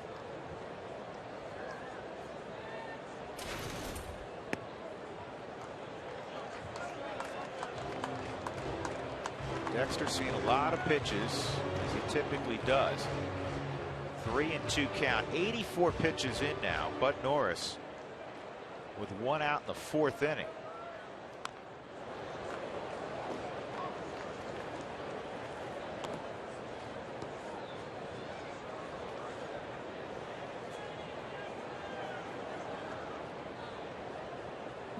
Milwaukee beating up the Pirates 11-4 tonight. On the ground is short. And Lee stays on the bag, so that's 2 outs. And they'll bring up Chris Nelson. Time for another text to booth question brought to you by Office Liquidators. Bucko in Utah. Why would a player go from AA directly to the major leagues and skip AAA? It's done all the time now. Most of your prospects, higher level prospects, are in AA, and with the Rockies situation, pitching wise, they don't want them to be in Colorado Springs very long. 1 or 2 starts. If you look back, Ubaldo, Shane, Jeff Francis, they made 1 or 2 and then shot to the big leagues after success at AA. And if you're pointing a finger at Dexter Fowler, the need was there for a center fielder. That's why he skipped AAA and came straight to the big leagues. The Rockies at the time needed a center fielder, had a good spring, showed that he could cover ground, and they thought they could bring him through those rough times for a young player. Houston, for example, has taken 4 guys off their Corpus Christi AA roster this year, brought them directly to the big leagues. And a little different situation there for Houston because their AAA team's in Oklahoma City. So it's a sea-level, pretty level playing field there. That's just some of this younger talent at the AA level has exceeded their expectations, and they've gotten the opportunity here at the big league level. Altuve, one of those guys. You think back to Tulowitzki. He never played at AAA. It's turned out okay, hasn't it? Yeah, and the start in a Rocky uniform wasn't fun. I think 10 out of 11 strikeouts. That ball smoked. This ball is smoked, and it is over the head of Bogasevic, and his throw is back in, but not in time. As Chris Nelson, a 2-out double. That was a bullet off the wall and right.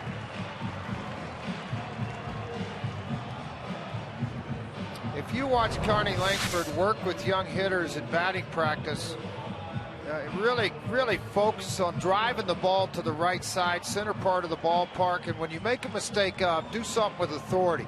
Don't get jammed with the baseball. Don't lunge at the baseball. Anticipate the success. And they've worked on that a lot in batting practice. Chris showed it there. He had about 6 balls in batting practice today off of that auxiliary scoreboard in right field. Cargo 0 for 1 and a walk. Hard ground ball, but right at Carlos Lee. And that ends the inning. 4 innings complete. The Rockies 3, the Astros 3.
Energy, high efficiency, and how about the first inning for Alex White? Jordan Schaefer, the first batter he would face with the Rockies, needed a 2-hopper to help. That's easy enough. He struck out Altuve on a very good slider and got J.D. Martinez on a 3-hopper to the shortstop Tulowitzki. That's brought to you by Excel Energy. Learn about energy efficiency and how to save energy and money in your home by visiting responsiblebynature.com. So Alex White will face Bud Norris, and then the top of the lineup here in the 5th. That's the line on White so far. 1 walk, couple of strikeouts. And again, 2 of the hits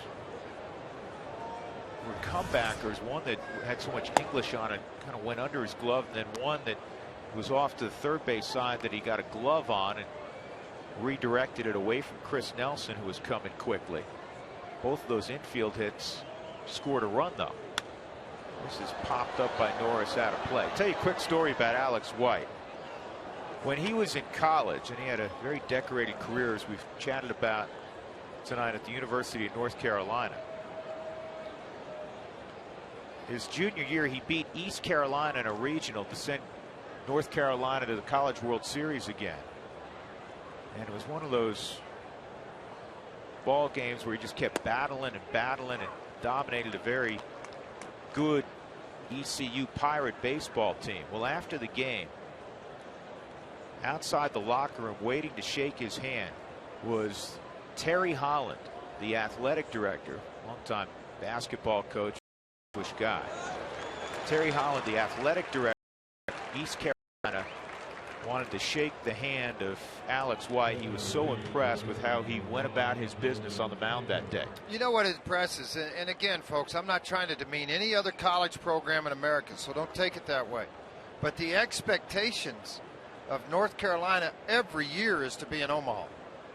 So, you know, when you get that embedded in you as a freshman, that when you go out for the off-season workouts and you're in the fall and you're getting prepared, you're thinking Omaha.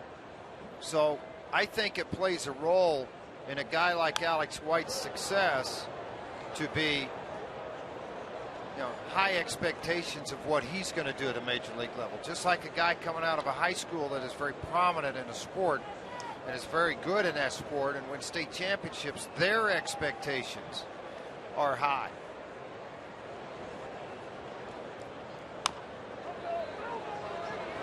That's a foul ball. Nice play, though. It's a great play. Won't count, though. Yeah. Ball was off the foot of Schaefer. Usually a hitter won't run when it hits his foot. Let's point right away, hobble around, let the home plate umpire know just in case he missed it. Well, that and the fact I'm wondering myself, because normally when a ball hits like that off of a foot, why wouldn't the umpire throw that ball out when a curveball hits the dirt? I'm asking, yeah, and guess what? He put the ball back in his pouch after wiping it off. Most umpires will look at the ball because, you know, Keith Schultz and his staff shine shoes after every single game. So when a ball gets hit on a shoe, it'll have a black mark on it. Or a scuff of some kind.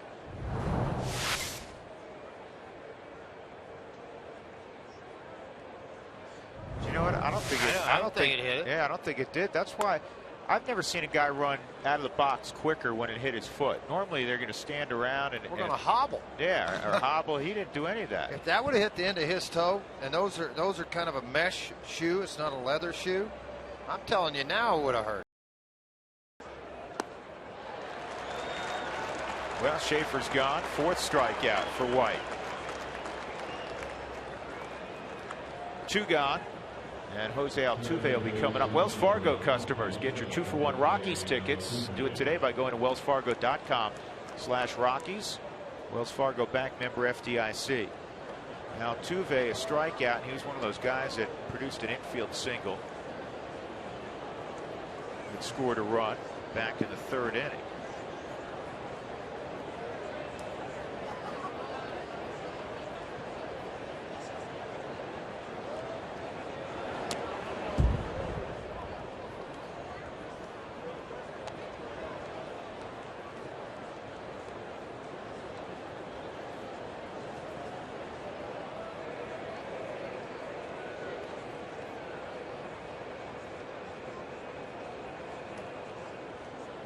Club record for Houston in losses is 97. They're going to have to be awfully special in the final month or so not to lose 100 games this year. As in 23-11 from this point forward, not to lose 97. 1-2-3 inning.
fifth inning. Tulowitzki will begin things.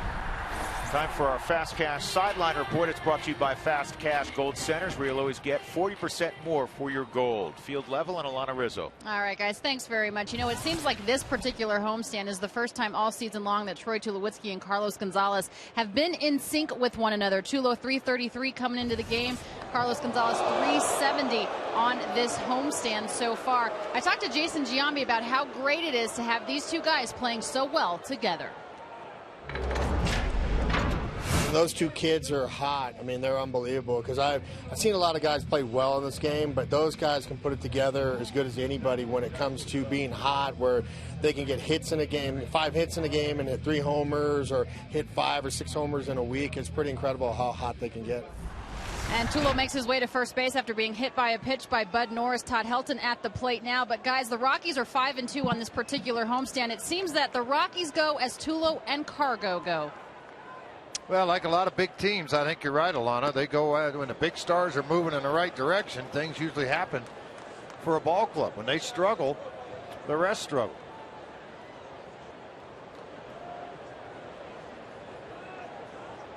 Well, your money players have to be your best players. It's just the way it works in every sport. Unless you're the Miami Heat and you got like 20 of them. When you talk about money players. Good point.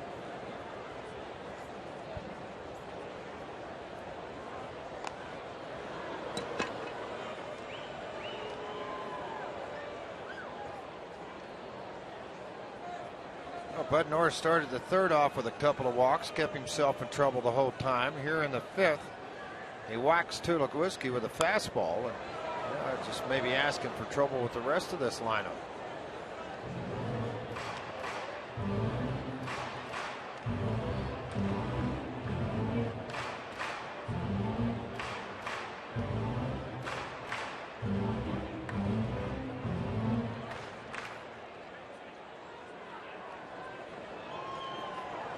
Two-strike count on Helton. Tulowitzki at first.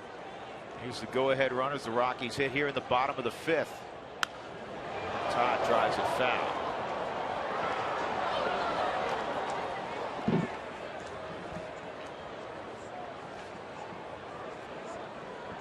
Coming up next inning, Toyota Talk. We want to know who you think the best 2 or 3 Astros are of all time. Some good players in their history. Text Toyota followed by a space, and then those thoughts to 720-720. Toyota Talk.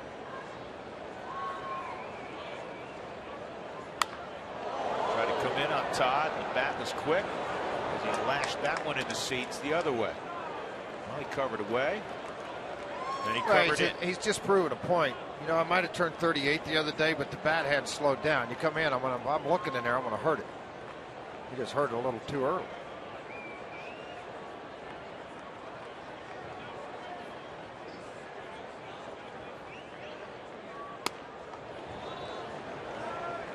How about the consistency of Todd Helton? I mean, year in and year out, week by week, month by month. This year he hit 300 in April, 313 in May, 310 in June, 317 in July, and so far in August, 328. Norris gets him again. 1 out. Smith will come up. 6 strikeouts for Bud Norris.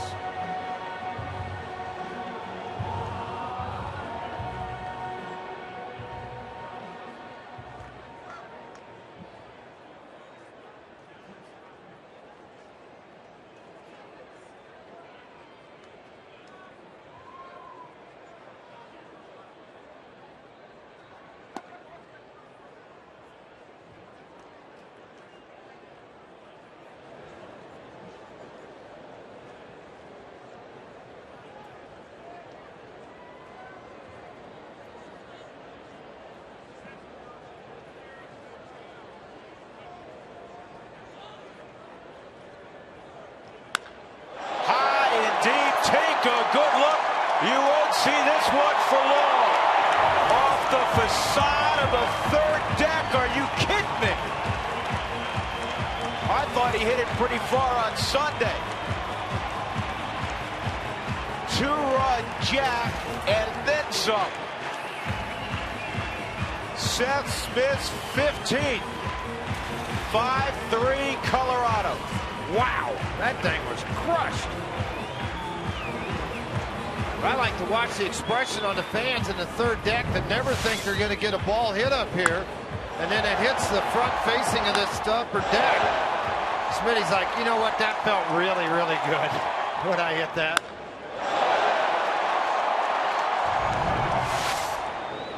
That went stupid far. Yeah, that was fun to see there. I want to see where that shows up on the grid.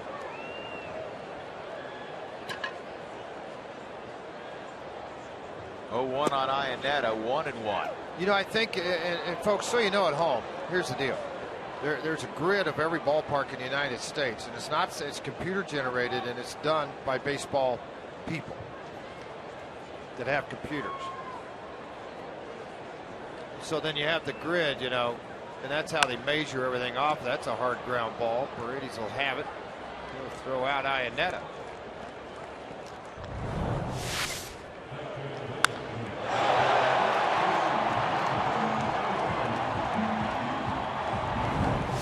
Who shot that? That was pretty cool. That went. Donnie Mills had that. Tip your cap, Donnie. Donnie, nice job. That's the first one you kept in focus in a while. Nice job, buddy. I had to get back at him. He'd been taking shots at you and me, George. So well, but he didn't do it on air like you just did. Well, that's all right. It wasn't both of us, but it was just you. Donnie, I love you. Worked with him for 25 years. You know what he is? He's a cameraman who wants to have a microphone also, right, Donnie? Yeah. We used to put, you know what, years ago he just wants to be on an elk hunt. We were he doing doesn't really want to do the other. When we were doing the Nuggets all the time, Donnie was a regular on the pregame show, right, Donnie? Yeah, that baby. Didn't get paid anymore, but he was a regular. And he was on. You gave him a microphone? Oh yeah. Hastings used him as his foil. Focus again, Donnie. Right? Don't get happy. There you go. Look at that. 3-0 on Johnny Herrera. That's high. Ball 4. Hey Johnny, I gotta ask something. Don, do you really have a fan down there with you, Donnie? Oh. Did you bring that from Yeah. home? No. Did we get a distance yet, Dougie, on that home run? Not yet. They're still measuring. I just say you're right down far.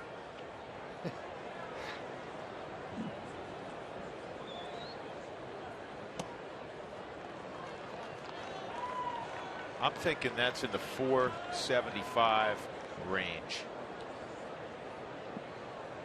Might be.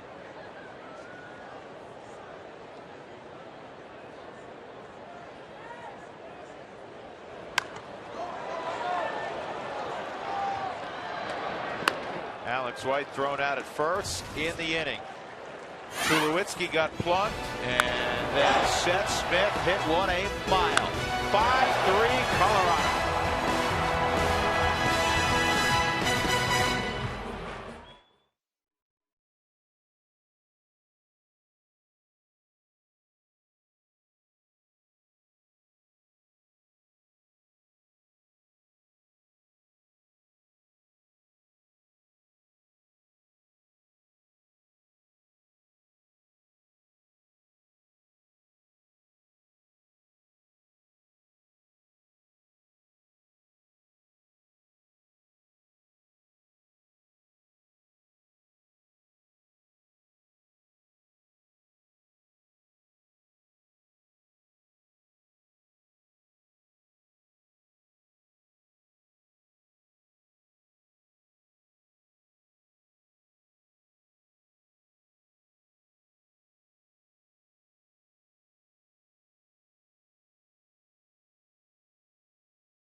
Root Sports is brought to you by the Courtyard by Marriott on the 16th Street Mall. Ask about our hometown sports package.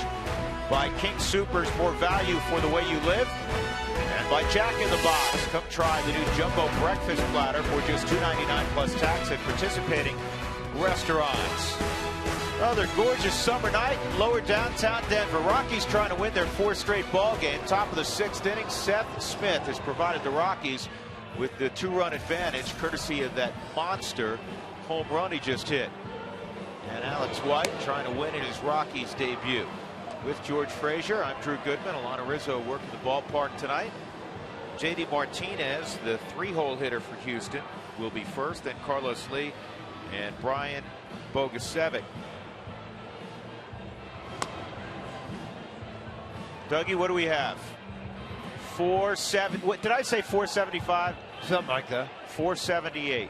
The distance on that home run, and on the list of all-time home runs for distance at Coors Field, does that make the top 10? Is the question. The longest was 498 or 7 by Mike Piazza. Right center field, upper deck.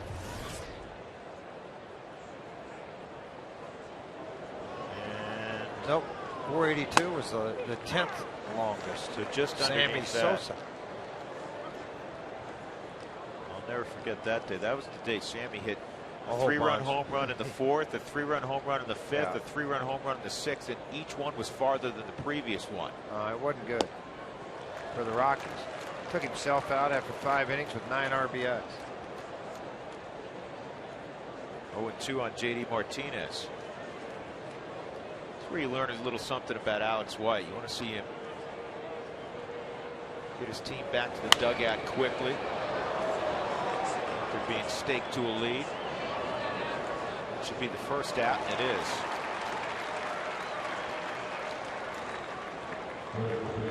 Clint Barmas, one good Astro player. He is, and I'm happy that Clint's getting an opportunity to play every day at shortstop. Jeff Bagwell's got to be one of the all-time Houston Astros. Nolan Ryan certainly. Craig Biggio. You can't have a list of great Houston Astros and not have Biggio, who produced his 3,000th hit a few years ago against the Rockies. On the ground to help. Good feed to Alex White. 2 outs. Killer bees. Biggio along with Berkman and Bagwell. Remember Mike Scott? What a terrific splitter he had. And of course, you know, this young man has a very good split finger, Alex White, but Mike Scott, he had a devastating splitter. Also one of those guys that had a tendency to make the scuff on the baseball work in a positive way for him. Well, you have a PhD in that, don't you? Well, that's kind of why I brought that up. Yeah. Kind of knew how he did things. Biggio, Bagwell, and Berkman. They were fun to watch, not fun, I'm sure, to play against. Well, and again, you're seeing and hearing from a lot of Rockies fans that are used to watching what has happened with their ball club, talking about the Houston ball club. Quite honestly, in most recent years, but they had some pretty good teams in the 80s. That got to the playoffs, anchored by Nolan Ryan. Joe Zambito was a left-handed pitcher that they had down there that was pretty good. And a guy I know you admired a lot, George. It was fun to watch, and unfortunately his career was cut short, but J.R. Richard was scary good. Well, they had Billy Dorn at second that got hit in the eye. Bob Watson at first base. I mean, they had some players down on that AstroTurf. They were very good. Art Howell at third base. There's the old uni. Jose Cruz. Jose Cruz was a big player there for a number of years. Cesar Cedeno. They had some players. They were a very good baseball team.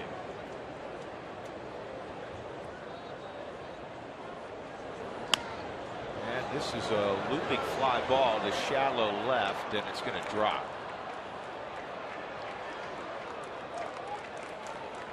And it's a leg double for Bogusevic.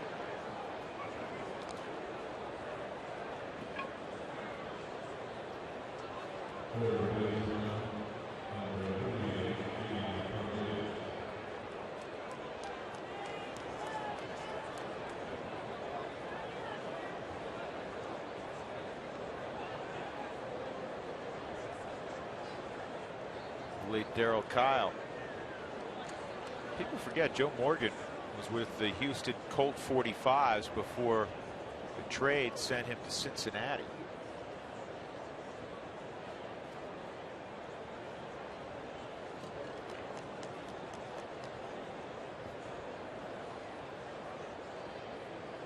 White's got to put down Jimmy Paredes after the 2-out double by Bogusevic.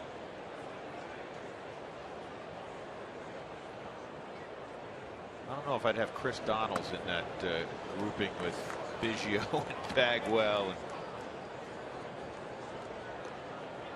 Ryan and Richard Berkman.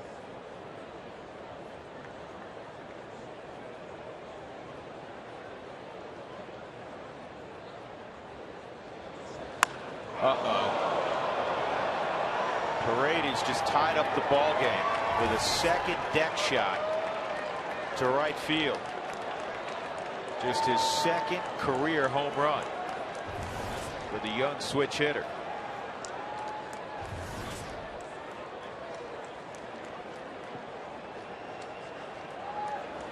Well, the last thing you want is just kind of a bloop double to left field and then make a mistake with a split up. So what it appeared, just center cut here. Paredes had that back leg drive, stiff front side working off of the leverage, and just drove the baseball up above and into that second deck down the right field line. Clint Barmes takes high. So a couple home runs allowed tonight by Alex White. One in the second inning, Carlos Lee with nobody on. And this 2-run shot from Paredes.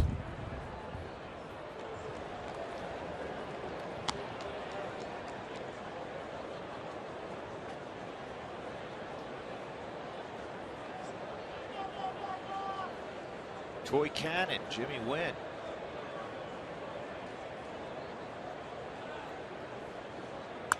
Melly Fox played there in 64 and 65. Did you know that? No, I didn't know that. And he was the coach there in 66, 67. Roger Craig. I'm just looking down numbers here. Next year, they'll celebrate their 50th anniversary.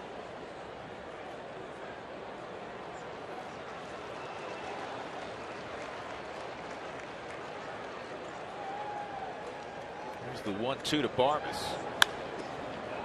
That's foul.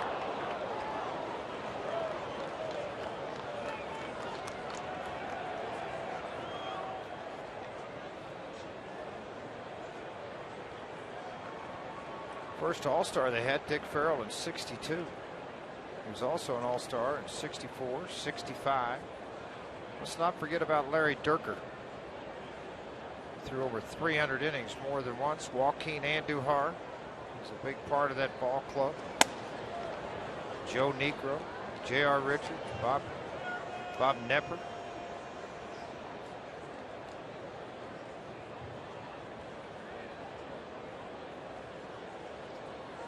Two and 2 count on Barmes. Clint's 0 for 1 and a walk. Another guy that was a pretty good major league player, just to get a lot of recognition out of it, Terry Poole. Yeah. He's a very good outfielder. He's an all-star in the 78. Good pinch hitter. Ray Knight played there in 82, was an all-star. Lee May played 4 years there. Terry Poole, if I remember right, George, one of the first impactful Canadians in the game. Here's the 2-2, 3-2. He was. You are correct.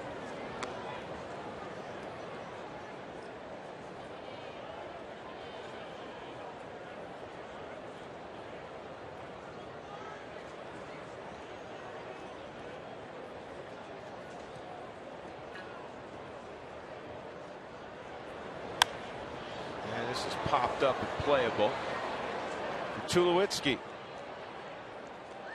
Well, in the inning with 2 outs, a bloop double, and then a bomb. Jimmy Paredes has tied it up.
bottom of the 6th inning, top of the order for the Rockies. AT&T trivia question we asked you earlier: who holds the major league record for at-bats without an extra base hit? If you were thinking pitcher, you were right. This is the gentleman next door. Our colleague JD Jim DeShay's 373 at-bats without producing an extra base hit. But you know what? Jim was a pretty good pitcher. That's what he was. He knows on camera. That's right. That's what he was paid to do. In fact, he has a record, George. He started a game against the Angels back in '86, and he struck out the first 8 guys. Yeah, well, Jim DeShay's reminded me a little bit of Sid Fernandez, working up in the zone an awful lot with his fastball, and did a great job with it. You know, they've made a move to their bullpen. Wilton Lopez is on for his 56th time this year. 2-5 overall record, but look at the ERA, 2.88.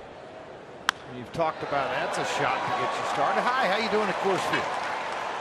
Dexter swings and delivers on the first pitch. He's got another hit. He's reached 3 times tonight: a double, a single, also a walk.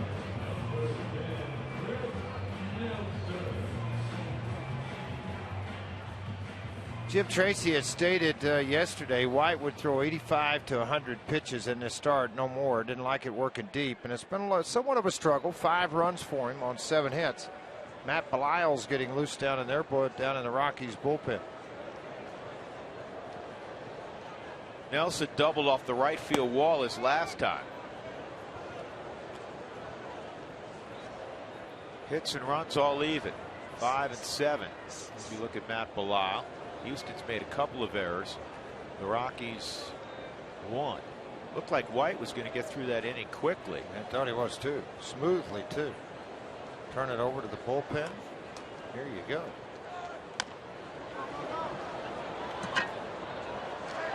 Safe there. Just a poor decision. I'll tell you what.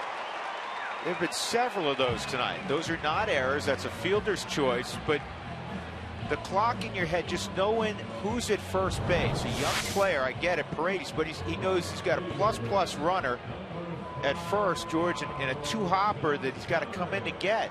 Well, it's a tie game getting out. You know, if you get the out at first base here, now you don't have to pitch to Cargo if you don't want to. You go right on right with Tulowitzki and try to get a double play and get out of the inning. But now you force the issue on the pitcher. Just a poor mistake once again by their defense, which has been not pretty in this ball game. I think everybody in their dugout would admit that.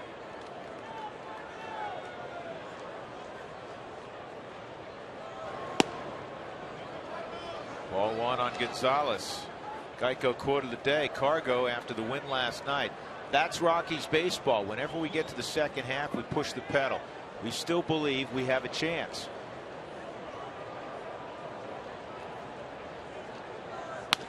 Back up the middle, base hit. Here comes Dexter, and the Rockies will go ahead again. 8 straight ball games with an RBI for Carlos Gonzalez.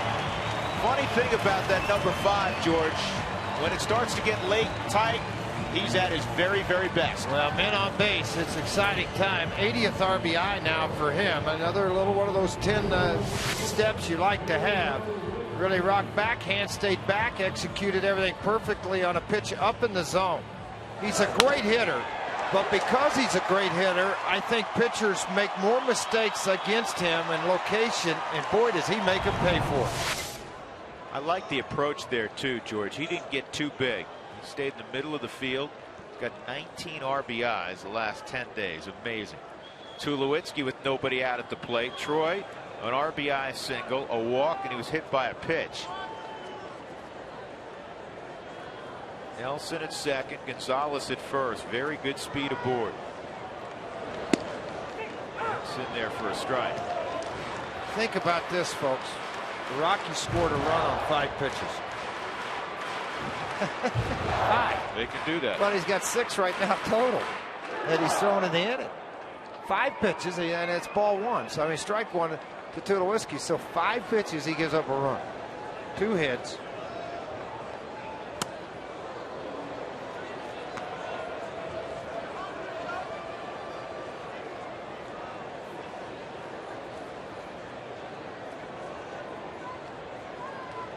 Team ERA for the Astros is the highest in the National League. Here's the 1-1. You know, when you say that, it's the highest, but Lopez 288. He's one of the low ones down there, and he's pitched a lot of games. This is his 56th appearance. Doug Brocail, Brad Mills visiting. Brocail, the pitching coach now for the Astros. Took over after they fired Brad Arnsberg.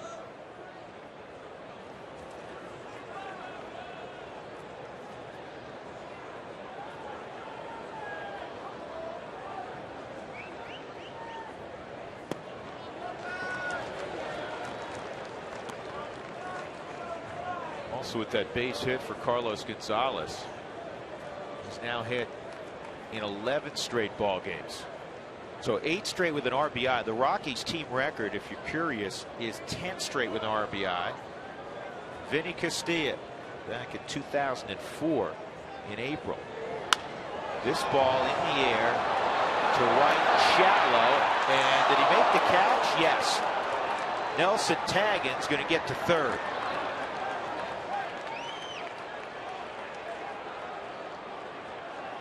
Did he say he left early? You know what? That's a double play, I think, is what they're indicating.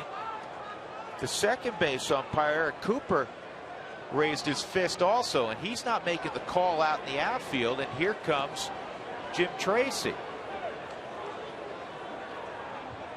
And we're watching the catch, and it looked like Nelson was on the bag and then took off. I thought he tagged. Let's see if he did or not.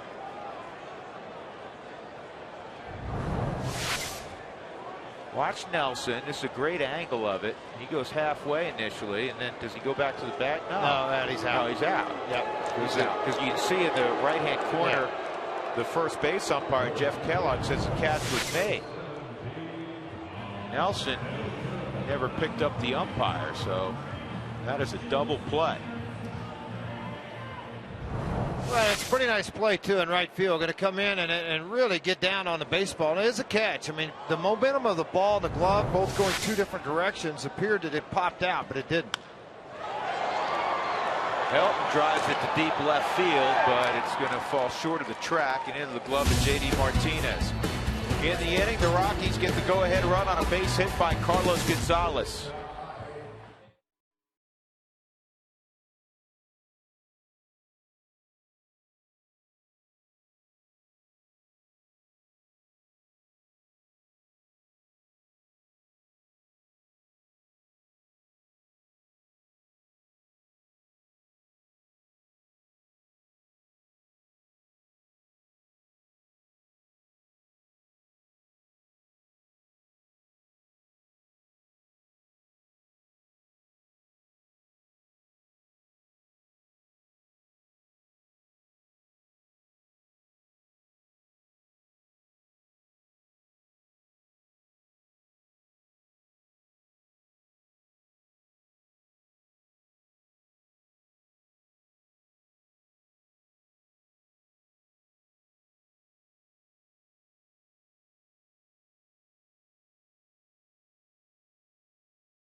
Tonight's Road Ahead brought to you by E470. Discover the thrill of 75 miles per hour. Cruise E470 today.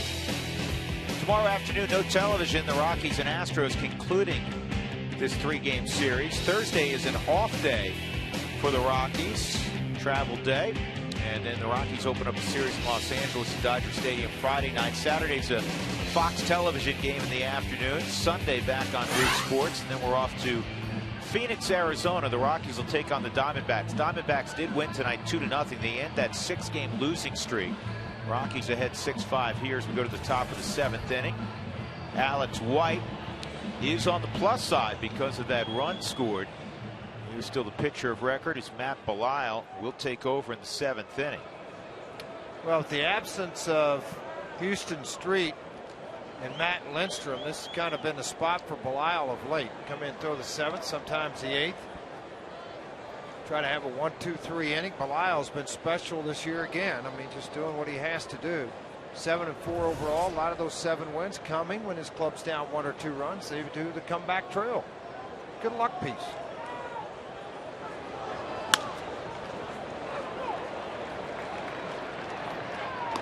Taro on the first pitch grounds out.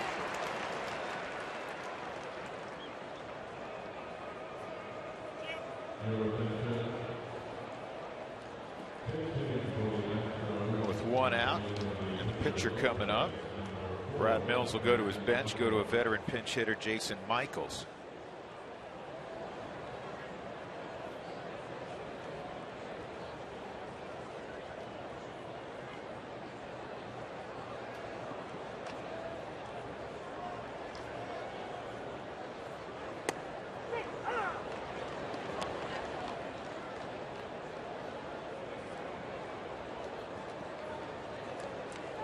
Matt Belisle, you know he's going to work quickly and he's going to pound the zone. Got a drop or a catch? Got a catch. Showing up with a glove, that's why.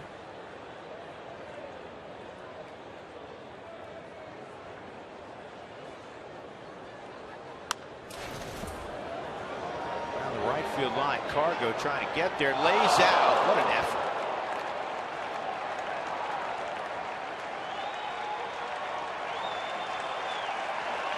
That exhibits right there, folks, what it's all about. 8.5 games back, smelling a little bit of a chance to get back into this race. You're losing, just giving up your body into that grinded down, basically gravel over there that he dove into. Never took his eye off the baseball. Good effort by Carlos Gonzalez. You're right, George. I know you probably didn't have to dive on that too much, but that's going to scrape you up a little bit. 0-2, fouled off.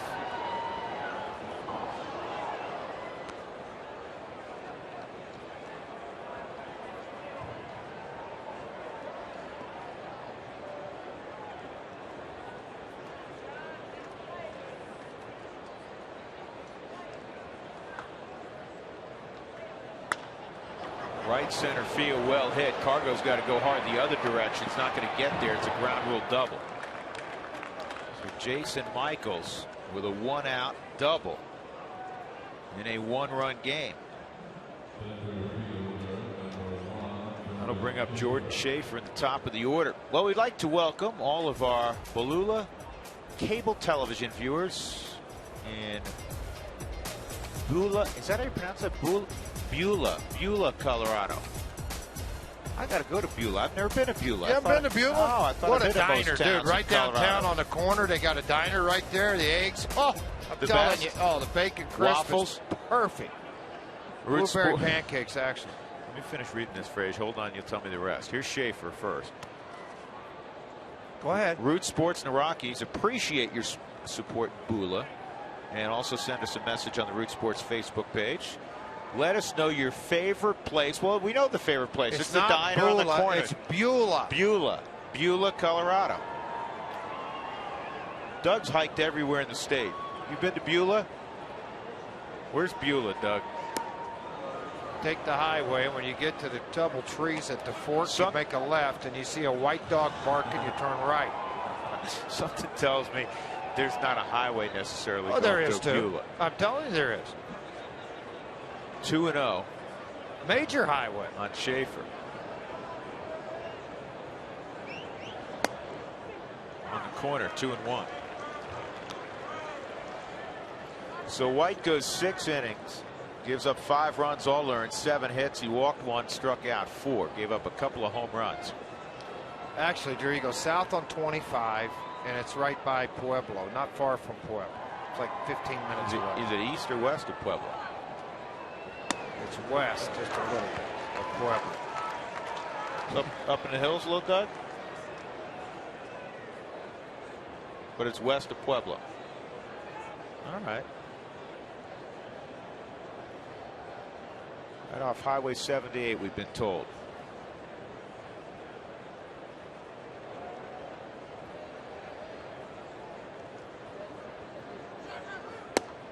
That's in 3-2.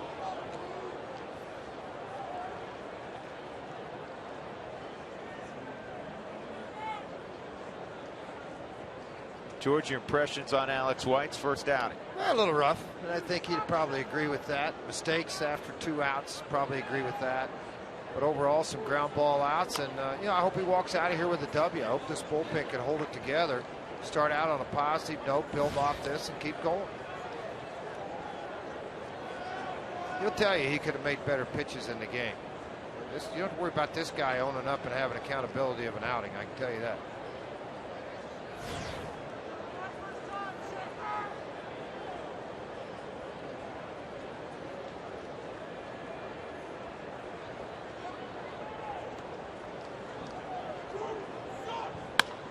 And that's going to sneak through the left side. Michaels gets a green light. Smith's throw to the plate is not going to be in time to move into second.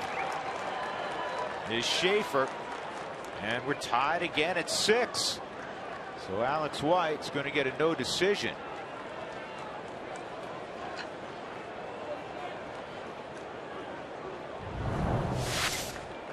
Slice this ball through the left side on a ball on the inner half, and tripped by Bob Apodaca after this base hit. Comes around, scores Michaels, who had the double into right center, bounced in the Rockies bullpen.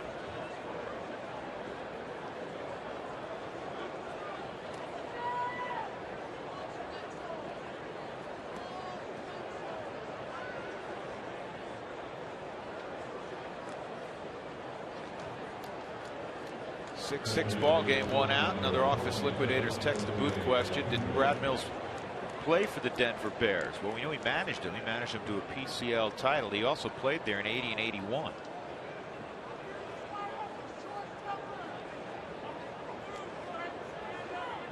In fact, in 81 he had .314 with 12 home runs and 66 RBIs.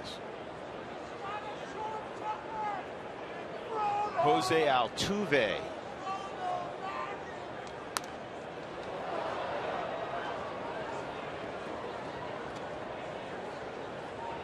I said he managed the Denver Bears. He managed the Colorado Sky Sox. Right. That's where he won the title. He was there in the mid-90s.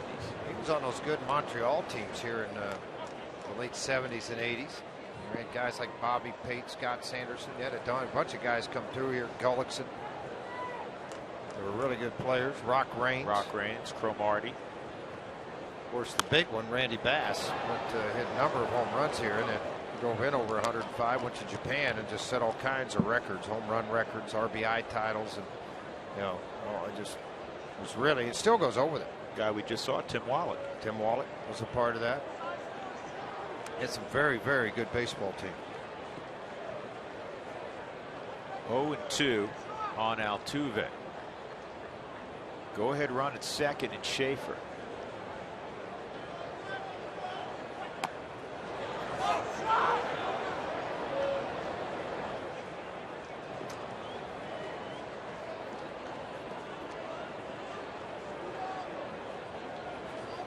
Well, your local dugout store is the place for all things Rockies, and guess what? Get amazing ticket specials right now and get a great back-to-school items for your kids as they head on out to school. Yours are about to go this week, aren't they? Last week they did. Thursday? Yeah. No, last this is second full week. Second full week, yeah. 2-strike count on the 21-year-old Jose Altuve, Maracay, Venezuela.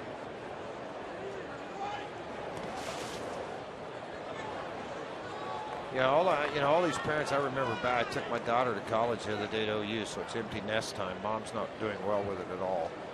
But I can imagine with your 3 young boys out to school, you and Chris having a little coffee. Go, okay, what do we do now? House is empty. Well, you know what? She still has a million things on her plate, so not quite yet. Well, I forgot. She does have her other kid at home. Exactly.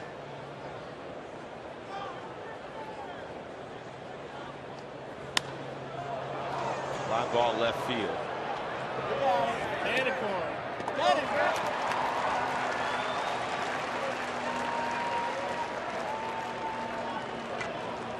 Two outs. JD Martinez will come up. Well, if you're looking to save energy and money, find out how the little changes add up at togetherwesave.com. Your local Touchstone Energy Cooperative, delivering reliable power, energy saving tools, and much, much more. Conversation on how to pitch to JD Martinez. He's 1 for 3 tonight, an RBI infield hit in the third. Matt Reynolds throwing.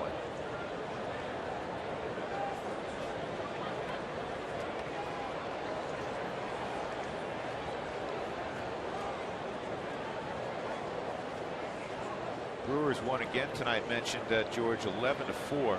They're now 18-4 in the month of August. They have the largest division lead in baseball. It's Martinez at the plate. He takes a ball. Isn't that something? Because we were in St. Louis about a week ago, and the Cardinals trying to nip at the heels of the Brewers, and now the Brewers, as I mentioned, have the largest divisional lead in baseball. Well, it's so good at home, 47 wins with a month and a half to go, but now all of a sudden they're playing pretty good baseball. Oh, stay up long enough. Cargo lays out, makes the catch, and keeps the tie intact. What a special talent.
Second inning with the Rockies ahead 2-0.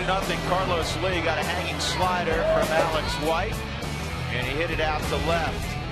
In the fifth inning, Seth Smith hit one really far, 478 feet. One of the longest home runs we've seen in baseball this year. 5-3 Rockies at that point. But then Jimmy Paredes with 2 outs and a man aboard would tie it up against Alex White. Rockies went ahead 6-5 on this Carlos Gonzalez base hit. Driven in a run in 8 straight ball games. But Matt Belisle would give up a run in the 7th inning on the base hit by Jordan Schaefer. So we're tied at 6 going to the bottom of the 7th inning. The reason it's still tied is the catch by Carlos Gonzalez. All of that's brought to you by Cooney Lexus, where luxury has an address. What a great grab. Second time in the inning that Cargo laid out for a ball. Extraordinary play. Here's Alana with more. Alana? Guys, we know what he can do defensively and offensively in the month of August. He has been on an absolute tear. You mentioned an 8-game hitting streak with an RBI, an 11-game hitting streak. Here's what Carney Lansford, the Rockies hitting coach, said about what Cargo is doing well. Hurt his wrist right when he was getting locked in. And so that was really frustrating because I know as a team we could have taken off then.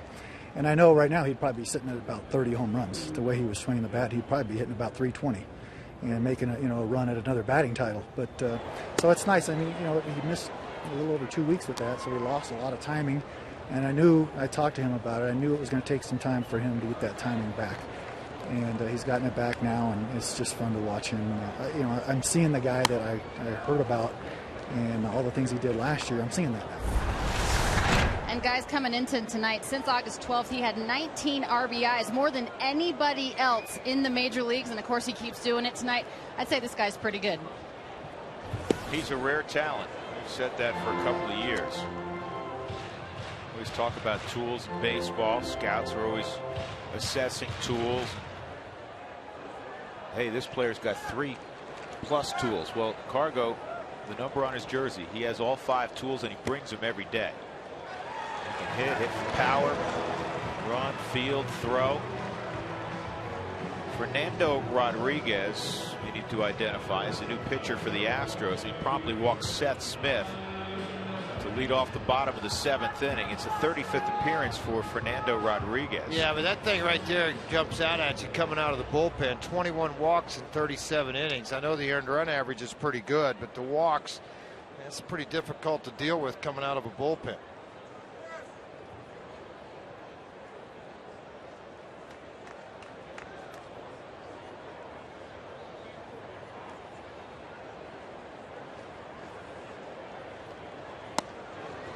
Inside on Iannetta. George, if you want to pitch for the Houston Astros, you have a better chance if your last name is Rodriguez. Think? Well, you had Anuri Rodriguez working last night. You have Fernando Rodriguez working tonight. Wandy Rodriguez is the starting pitcher tomorrow for Houston. You have to go far for the family reunion, right? There's the 1-0 on Iannetta.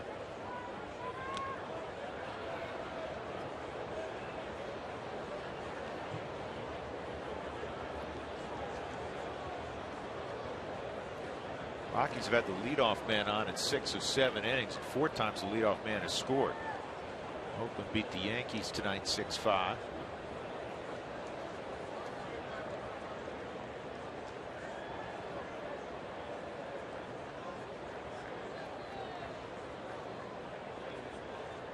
There goes Smith. This ball driven to center field and deep. Schaefer going back, and he makes the catch. Smith has to retrace his steps, and he's going to get back just in time.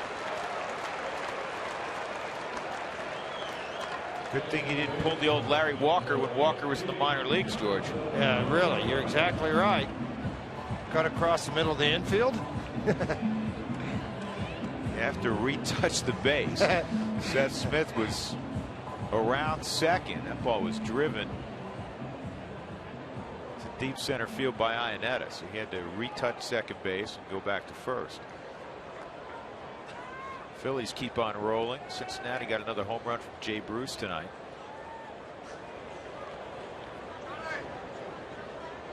Atlanta got a home run from Hayward. They went 5-4 over the Cubs. Dodgers beating up the Cardinals 13-0. Kershaw started that game, I believe. Barajas hit a couple of home runs. Aaron Miles hit another one.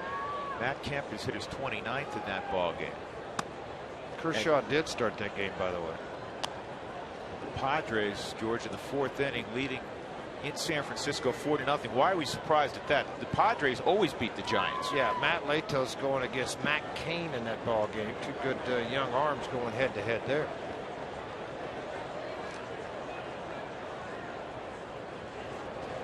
Want to know on Johnny Herrera. And Arizona won again. Mentioned that earlier. Well, won for the first time in a week. But they won. Ian Kennedy now 16-4. I think the Yankees like to have him back in the rotation. Everybody said he would develop into this. It was just a matter of time, and he's a pitcher. He was 88, 91, both sides of the plate. Good changeup, good off-speed stuff.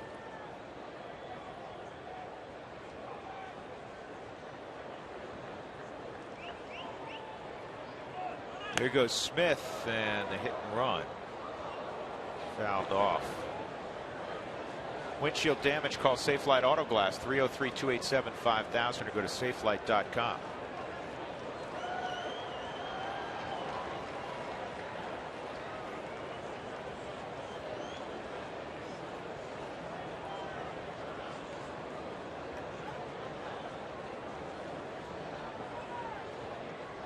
Ty Wigginton without a helmet on, but the batting gloves and a bat.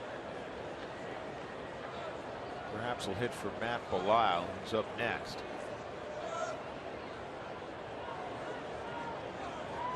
Johnny drives one high and deep right field.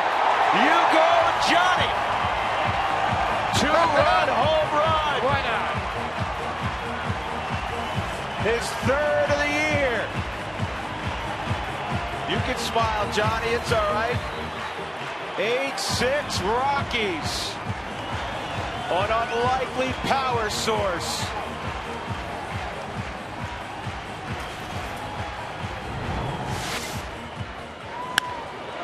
Fastball in. I'm sure that these guys probably have seen each other in winter ball throughout the minor leagues.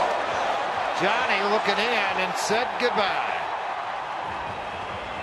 We have told this story so many times with Herrera. His teammates adore him, and they give him a really hard time because, George, he has 2 home runs in batting practice this year. I mean, he'll go a month without hitting one out in BP. Well, he's got 3 when it counts. There's a line shot to left by Matt Belisle. It's going to run to the wall. No Jim Deshaies streak for Belisle. He's got himself a double. Belisle's one of the few relief pitchers that takes batting practice daily with the starting pitchers. He has always been a very, very good hitter. And he smoked this thing to left field. I mean, he got a fastball. That looked like a swing and a back leg drive by a guy that hits 200 or 300 times a year. Well, Matt Belisle safe at second. It's probably been a while for Matt. Safe and secure. New York Life. Dexter Fowler at the plate. Rockies up 8-6 in the 7th. And this is pop foul down the third base line and out of play. How about Johnny Herrera? Think back on his season, George. He watched it. He was terrific at spring training. He watches the first week, 10 days of the season. Really doesn't get off the bench. Jose Lopez was given an opportunity. Then Johnny gets inserted in the lineup, and you can't get him out of there for about a month. And then, you know, slowly things change a little bit. The Rockies pick up Mark Ellis. Ellis is playing out there on a regular basis. Chris Nelson's getting opportunity. Johnny Herrera does the same thing every single day. Comes out with a smile on his face, works his tail off, and never says a word. When you play him, he's ready to go. Well, part of that is the battle it's taken him to get here. You know, at the big league level. He likes it here. You know, if you go down and ask him right now, would you rather have 250 at bats or 200 at the big league level? You want to go to Colorado Springs and get 600? I can tell you what the answer is going to be. You know, and he accepts the role that's been given to him and does it in a nice way, too. Those kind of guys stick around in the big leagues for a nice 8 to 10 year career doing what Johnny's doing. Dex held up 2-2. Johnny's last homer 156 at bats ago on May 12th against the Mets. By the way, that's the 3rd extra base hit in the career of Matt Belisle. Guess what? They're all doubles. Had one last year. All that brought to you by the old hippie.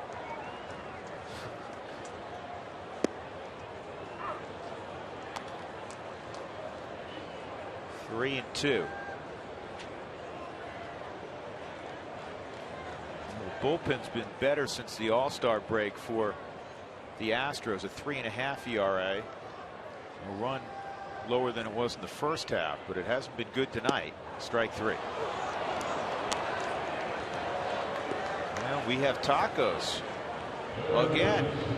Don't forget to go to Taco Bell tomorrow between 4 and 6 to get your Rockies Taco Special. 17 runs against the Astro pitching staff here in the first couple of ball games.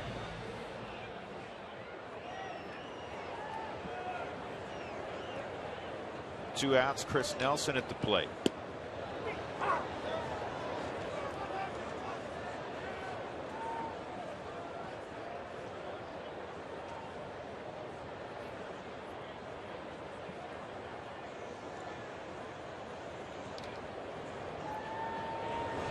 Okay, the Rockies have 8 runs on the board, right? That's correct. 3 for 15 with runners in scoring position. Been a lot of home runs.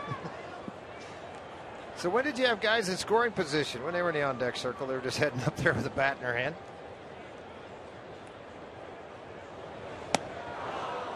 And Nelson goes down swinging. In the inning, Seth Smith led off with a walk, and then Johnny Herrera with his 3rd big fly of the year. He got to pose a little bit.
Extraordinary play.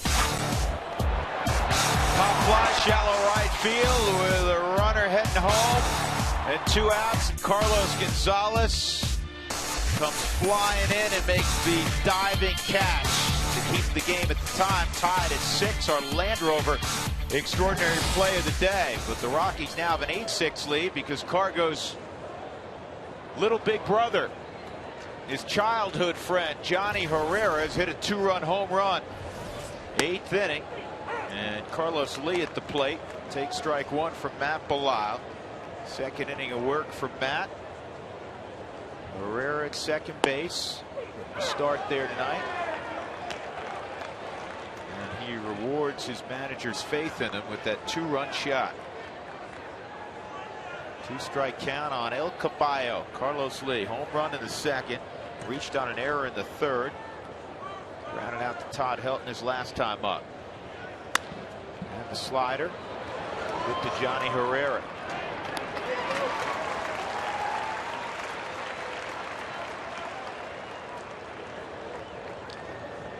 CenturyLink high-speed pitch. Bud Norris touched 95. Alex White hit 95 as well. Matt Belisle is the pitcher of record. If you're just joining us, Alex White, kind of an uneven debut with the Rockies. Looked very good at times. Gave up a couple of home runs, though. A couple of soft hits cost him also in the 3rd inning. Little squibbers. All in all, 6 innings, 5 runs allowed on 7 hits. He walked just once, struck out 4. Curveball dropped in there on Brian Bogusevic.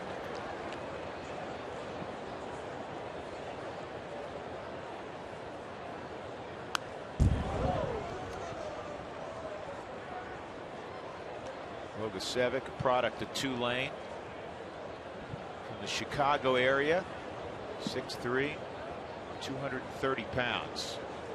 Very athletic, throws well, runs really well.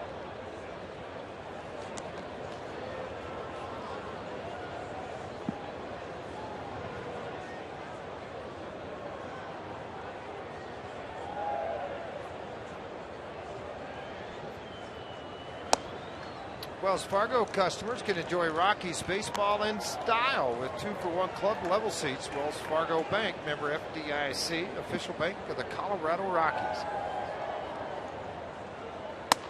And Belial on a fastball up in the zone strikes out Bogusevic for the 2nd out in the 8th inning.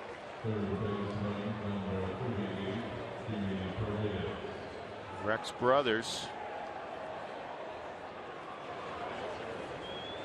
looking on. Usually when you see a reliever standing there for that period of time, it means he's ready if needed. 2-run ball game, I think, changed that around a little bit for Jim Tracy. If it was a 1-run game, he probably is in the game to face Bogusevic. But with a 2-run ball game, he stays in this position. Jimmy Paredes tied up the ball game in the 6th inning, a 2-run, 2-out home run against Alex White. Make it 5-5. It's a home run cut, but he was a little tardy. It's 0-2. They'll make a pitch to finish off here. The one thing that concerned, a couple of hits given up have been fastballs in. That's the breaking ball down and in. A little different look to it. Didn't finish it down and in. See, Paredes talked about Altuve. It gives you an indication just how young Houston is. This kid's 22. Altuve, second baseman's 21. 12 of 25 active players, rookies. Second youngest team at 27.2 years old. Catch or no catch? Say it. No catch. Well, there's another chance for it to be caught. And no, that's like 5. They missed it. It's a little game we play up here when the ball's hitting the stands, folks, into catch or no catch. And the old hippie always puts his thumb down, no catch. He doesn't believe in him. Not the bus field that hits you with all the wheels. Just kidding, folks. He never says that. And then put it in reverse on him. No pitch.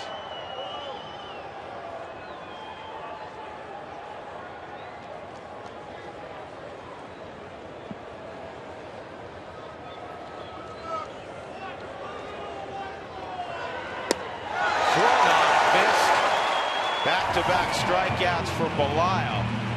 He works a 1-2-3 8th inning. The Rockies 8 and the Houston Astros 6.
Institute in Denver, where you can make the world your workplace.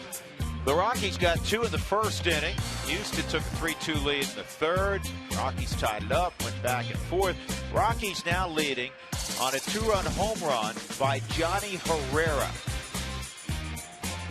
8-6 as we go to the bottom of the 8th inning. Alex White went 6 innings, gave up 5 runs on 7 hits, struck out 4, walked 1 in his Colorado Rockies debut, his 4th major league start. And here's Cargo. Interesting note, the Rockies, there's only 3 teams that have 2 or more players that have at least 80 RBIs. Rockies are one of those teams with Gonzalez and Tulowitzki. Fielder has 100, Braun 85. The Yankees, Granderson, Teixeira, and Cano, they're the only team with 3 of them. Tonight, David Ortiz picked up 3 to have 82, but Ellsbury did not. He's stuck at 79.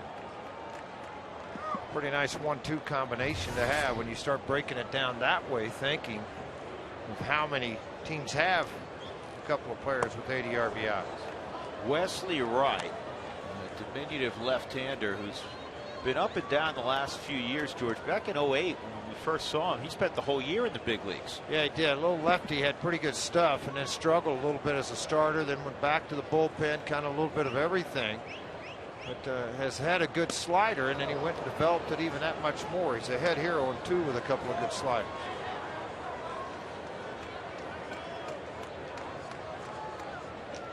Cargo an 11-game hitting streak, and he's knocked in a run in 8 straight. He gave the Rockies a lead with a 6th inning single. This one is popped up and playable. Nearly a collision between the catcher Quintero and the third baseman Jimmy Paredes. Yep.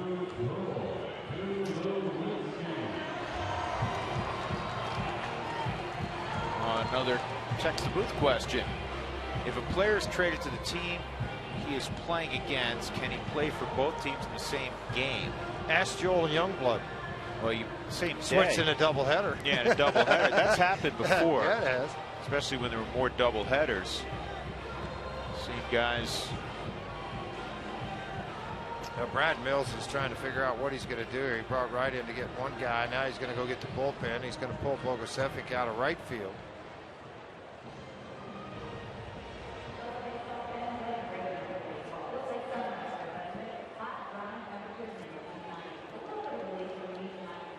Is Wright going to right field?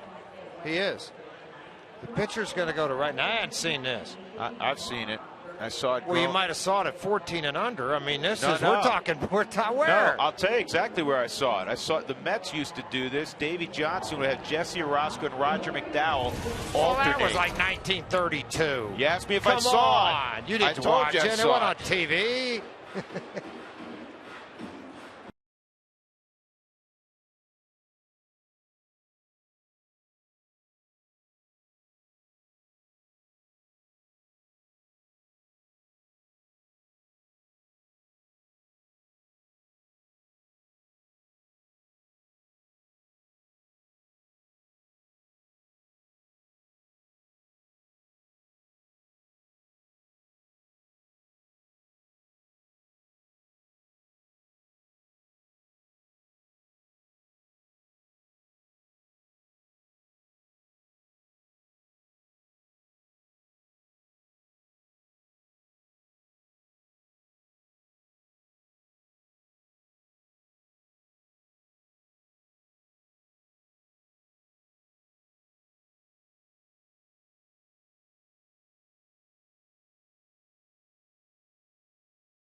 Like cold hard blast. In the 5th inning, Seth Smith hit one of the longest home runs hit in Major League Baseball this year. 478 feet off the facade of the upper deck in extreme right center field to give the Rockies a 5-3 lead. Tulowitzki with with 1 out, nobody on, takes a strike from David Carpenter, who worked 2/3 of an inning yesterday. Wesley Wright is in the game in right field because Helton and Smith are up next. And what you'll see after this hitter is Wright come jogging in from right field. He also tells you he's a pretty good athlete. Stick out there too. Well, the Rockies have had guys they could do this with. It's unusual, but you know who they could have done it with a few years back? He's still in the big league, still pitching well. And we'll see him in a few weeks, and that is Javier Lopez with the Giants. Javi Lopez, a terrific athlete, very good outfielder. So, you know, if you have one of those situations. See, I thought maybe you were going to. That name came out of nowhere. I thought maybe you were going to drop a Mike Hampton on me, who could really hit, or a Jason Jennings that was a really good athlete, could hit and DH'd and played a little bit of first base when he was at Baylor. But a guy that, you know, keep in mind, folks, that during batting practice, pitchers are out there shagging, and a lot of them, not all of them, but George can speak to this better than I can. A lot of them will power shag. They'll really get after it. That's how you get your running in. Used to do it all the time. It's great. And you know what? Coaches notice. Manager notices who can really go get a baseball. And so, obviously, Brad Mills plenty confident that Wesley Wright will be able to handle himself in right field for a hitter. Down 2, ball's hit to him. Just chase it and throw it back in. Your arm's loose. But again, the Mets did this on a few occasions with McDowell and the lefty Jesse Orozco. This is a ground ball to Barmes.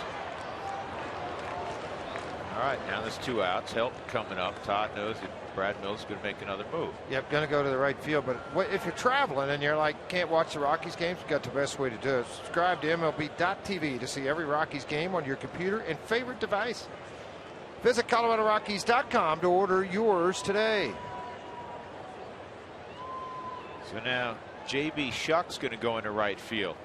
The way Davey Johnson did it, George, is they would just alternate. Well, in other words, Orozco would come in and McDowell would go running back out to the one of the outfield spots, and they try to put him in the opposite corner. Did you see what Wright just asked him? I get 8 warm-ups, don't I? yeah, you do. You know, sure do. It is kind of youth league stuff, isn't it? Sure. But oh yeah. But you know, in this case, it makes sense.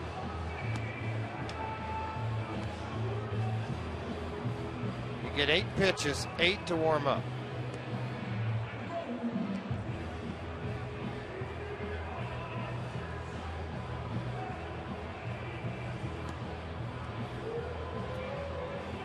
Gotta be pretty loose, huh, George? Well, yeah.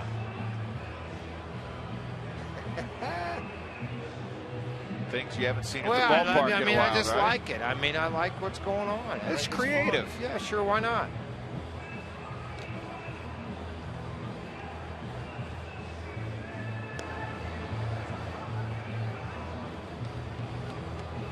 This copyrighted telecast is presented by authority of the Colorado Rockies. It may not be reproduced or retransmitted in any form, and the accounts and descriptions of this game may not be disseminated without the express written consent of the Colorado Rockies.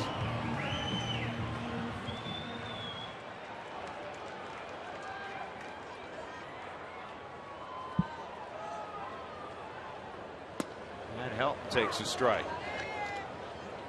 Todd tonight a sac fly. A couple punch outs and a fly ball to fairly deep left field.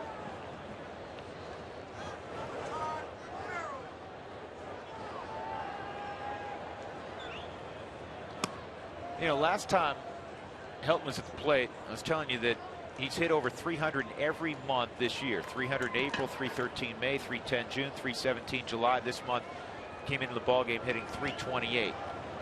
The only other player in the game who was at 300 every month coming into August was Adrian Gonzalez. No surprise there. He's the leading hitter in baseball. But in August, he's hitting just 266. So Helton may be the only guy left in that club in 8 more days. We'll see. 3-1.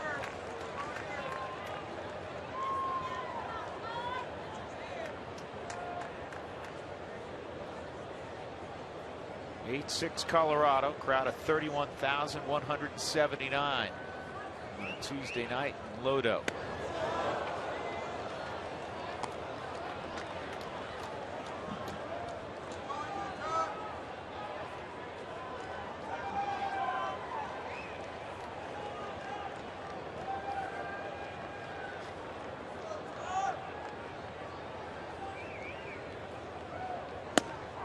And strike 3. Third time tonight, Hilton has been a strikeout victim. A 1-2-3 inning. Wright got the first and third guys. Carpenter the middle guy. 8-6 Rockies.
Rewards is brought to you by Southwest Airlines. New Rapid Rewards.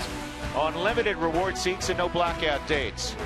By Sonic, summer's heating up and nothing's hotter than Sonic's premium beef Baja dog with pepper jack cheese and jalapenos for only $1.99. And by Bank of the West, for a personal approach to banking, go West, Bank of the West. Rockies need 3 more outs to make it 4 straight victories. Coming up after the ball game, the Toyota postgame show. For details and more, here's Tom Helm. Drew, it's been a game of trial and errors. 3 errors in this ball game, and thanks to Hip Hip Herrera, the Rockies have a 2-run lead. His 3rd home run of the season, the difference maker right now. We'll talk about all of that in the Toyota postgame show. Let's get you down into the Rockies clubhouse. Drew? Tommy Hammer. What's I like up? it. The hip hip. I like that.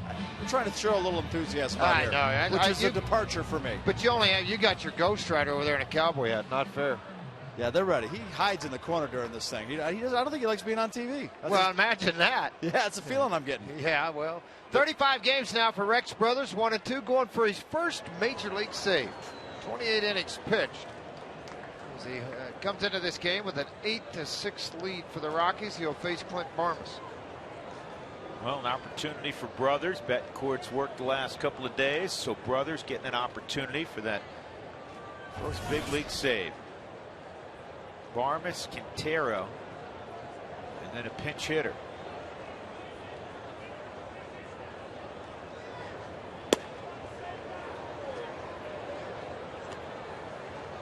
Clint tonight is 0 for 2 and a walk.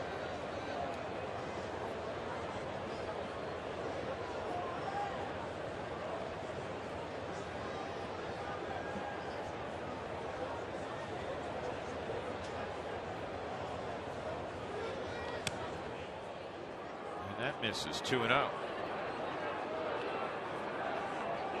Brothers warmed up at the end of the 7th, set down, warmed up in the 8th a little bit. And, when you do that, a lot of times some guys like the sense of urgency to get loose in a hurry and come into the game. Less time to think about what the job is in front of you.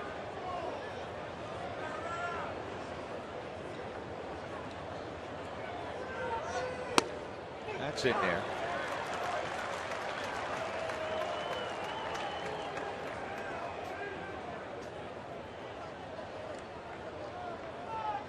So again, Alex White, 6 innings of work tonight in his Rockies debut. 5 runs, 7 hits, a walk, and 4 strikeouts. Matt Belisle, the pitcher of record, 2 innings, a run, a couple hits, a couple strikeouts.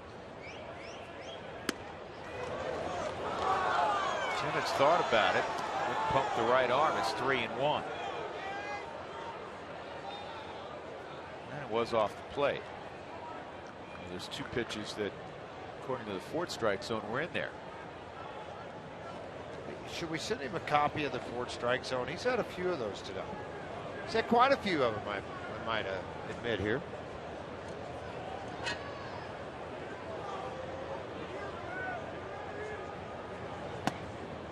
And that's low. That's the last thing you want to do is start putting people on in a 2-run game. You got to throw strikes coming out of the pen late. Well, Iannetta walked off. He pulled the ball, flipped it straight into the air, and walked back. He's hot over not having the strikes called because he knows it's a 2-run ball game. He knows he has a young kid trying to close out on the mound. And a bad night from behind home plate. But you can see that mass moving a little bit. So obviously Iannetta voicing his opinion of what they're trying to get done. Berto Quintero at the plate. 0 for 3 tonight. He had a couple hits last night. He had 7 hits, 12 at bats against the Rockies at Coors Field last year. In there at 96. Last night the Rockies, if you watched, had big problems trying to get the last 3 outs. They were up 9-1. They gave up 4 runs before they had to bring in their closer, Betancourt, who got the save. He got the last 2 outs. Who Wants Tacos? Fans, if you'd like to receive text message alerts when the Rockies score 7 in a game or more for the Rockies taco special from Taco Bell, text the keyword taco to 720-720.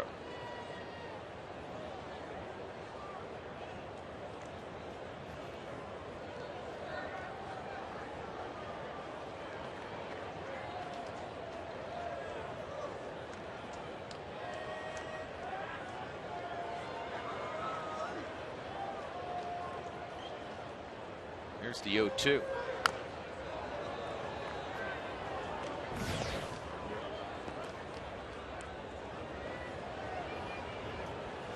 Some people have thought of Brothers as a closer, but you have to understand in college he was a starter, worked a little bit out of the bullpen. In the minor leagues he was never used as a closer, so his auditions being brought in here at the big leagues, not an easy place to jump in and learn that role. Stuff indicates he could be the closer, but it's a whole different ball of wax the last 3 outs of the game than getting a lefty out in the 7th or 8th inning. What innings were you working in your minor league career? Closing, actually, with the Cardinals, and then when I went to the Yankees I closed a little bit, but most of the time in the minor leagues it was the 8th and 9th inning all the time. But we threw a lot of innings too. Different time of the game.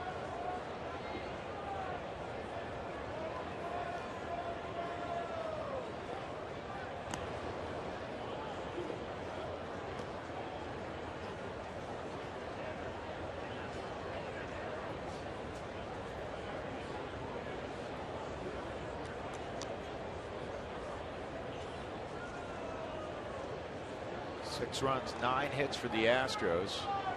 8 runs, 10 hits for Colorado. 1-2. Strike 3. And now it's Quintero's turn to be upset with Tim Timmons.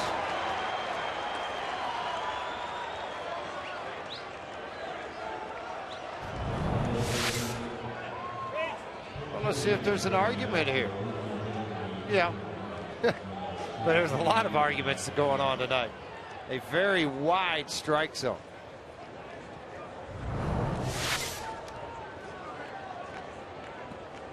The pinch hitter will be the dangerous Matt Downs. He had a 3-run pinch hit home run last night.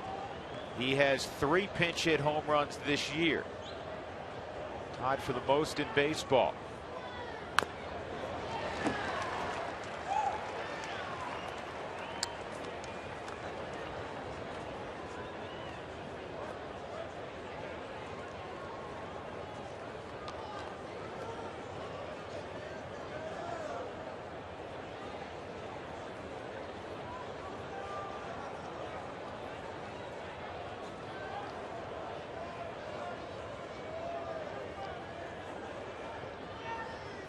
There's the 0-1 to Downs, and that's in.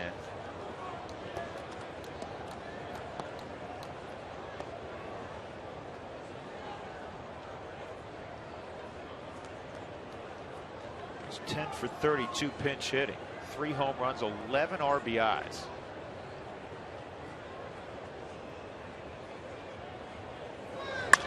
And he's got a base hit.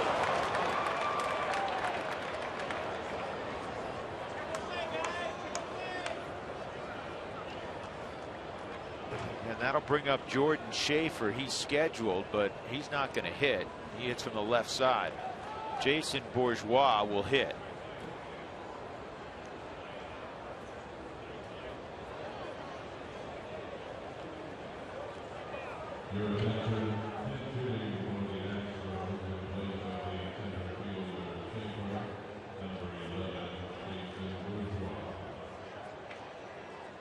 Two on, 1 out.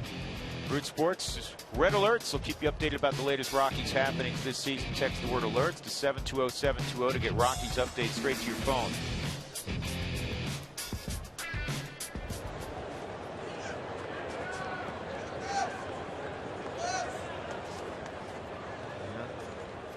Bench coach in charge of taking care of all the changes in the ball game. So Jason Bourgeois.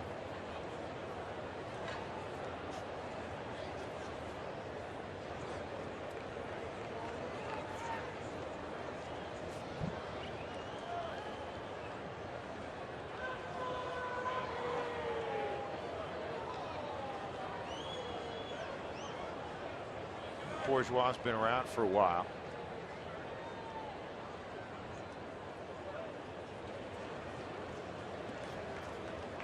Brothers collecting his thoughts, trying to get ready to go. 2 on. Bourgeois at the plate.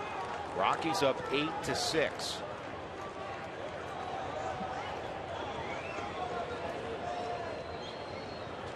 Year-old Bourgeois was a native of Houston. Fouled off. Made his first trip to the big leagues with the Chicago White Sox, 2008, played 6 ball games, and then went on to Milwaukee in 09, played at 24 ball games, and then back home to Houston a year ago, where he played in 69 ball games. Hit .345 in Round Rock in 2010.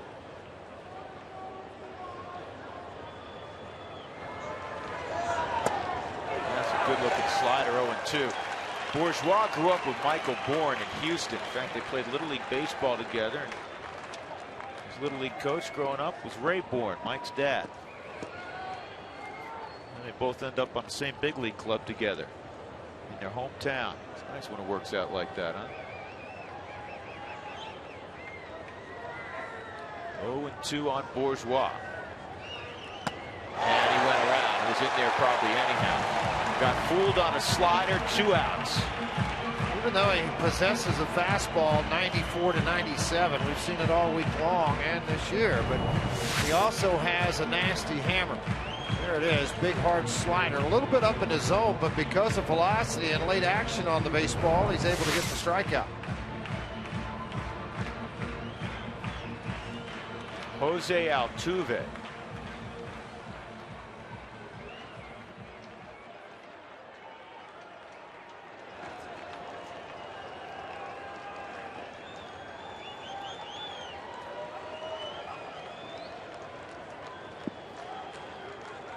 Altuve's 1 for 4, an RBI infield hit back in the 3rd. Played 30 games in the big leagues. He's hit all but 4 of them. Shattered bat. And the ball is out of play over the Rockies dugout.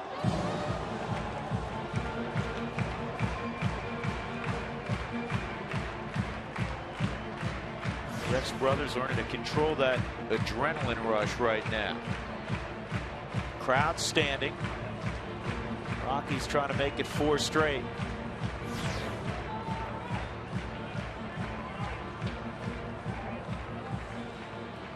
$31,000 in the house to watch this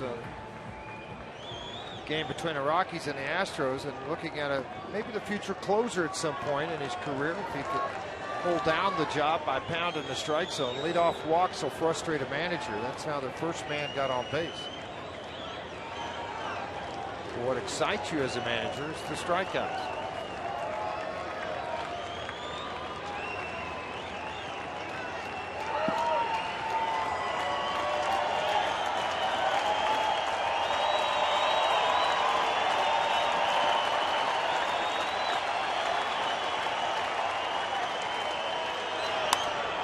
In the air, down the right field line, foul ground. Helton's got room. He's got the baseball, and the Rockies have another victory. 8-6 the final, and the Rockies have won 4 straight for the first time since mid-June, when they took 2 from the Padres and 2 from the Detroit Tigers. Johnny Herrera, the difference maker, a 2-run home run late. He makes a winner out of Matt Belisle, who's now 8-4. Losing pitcher Fernando Rodriguez, he's 2-2. Brothers is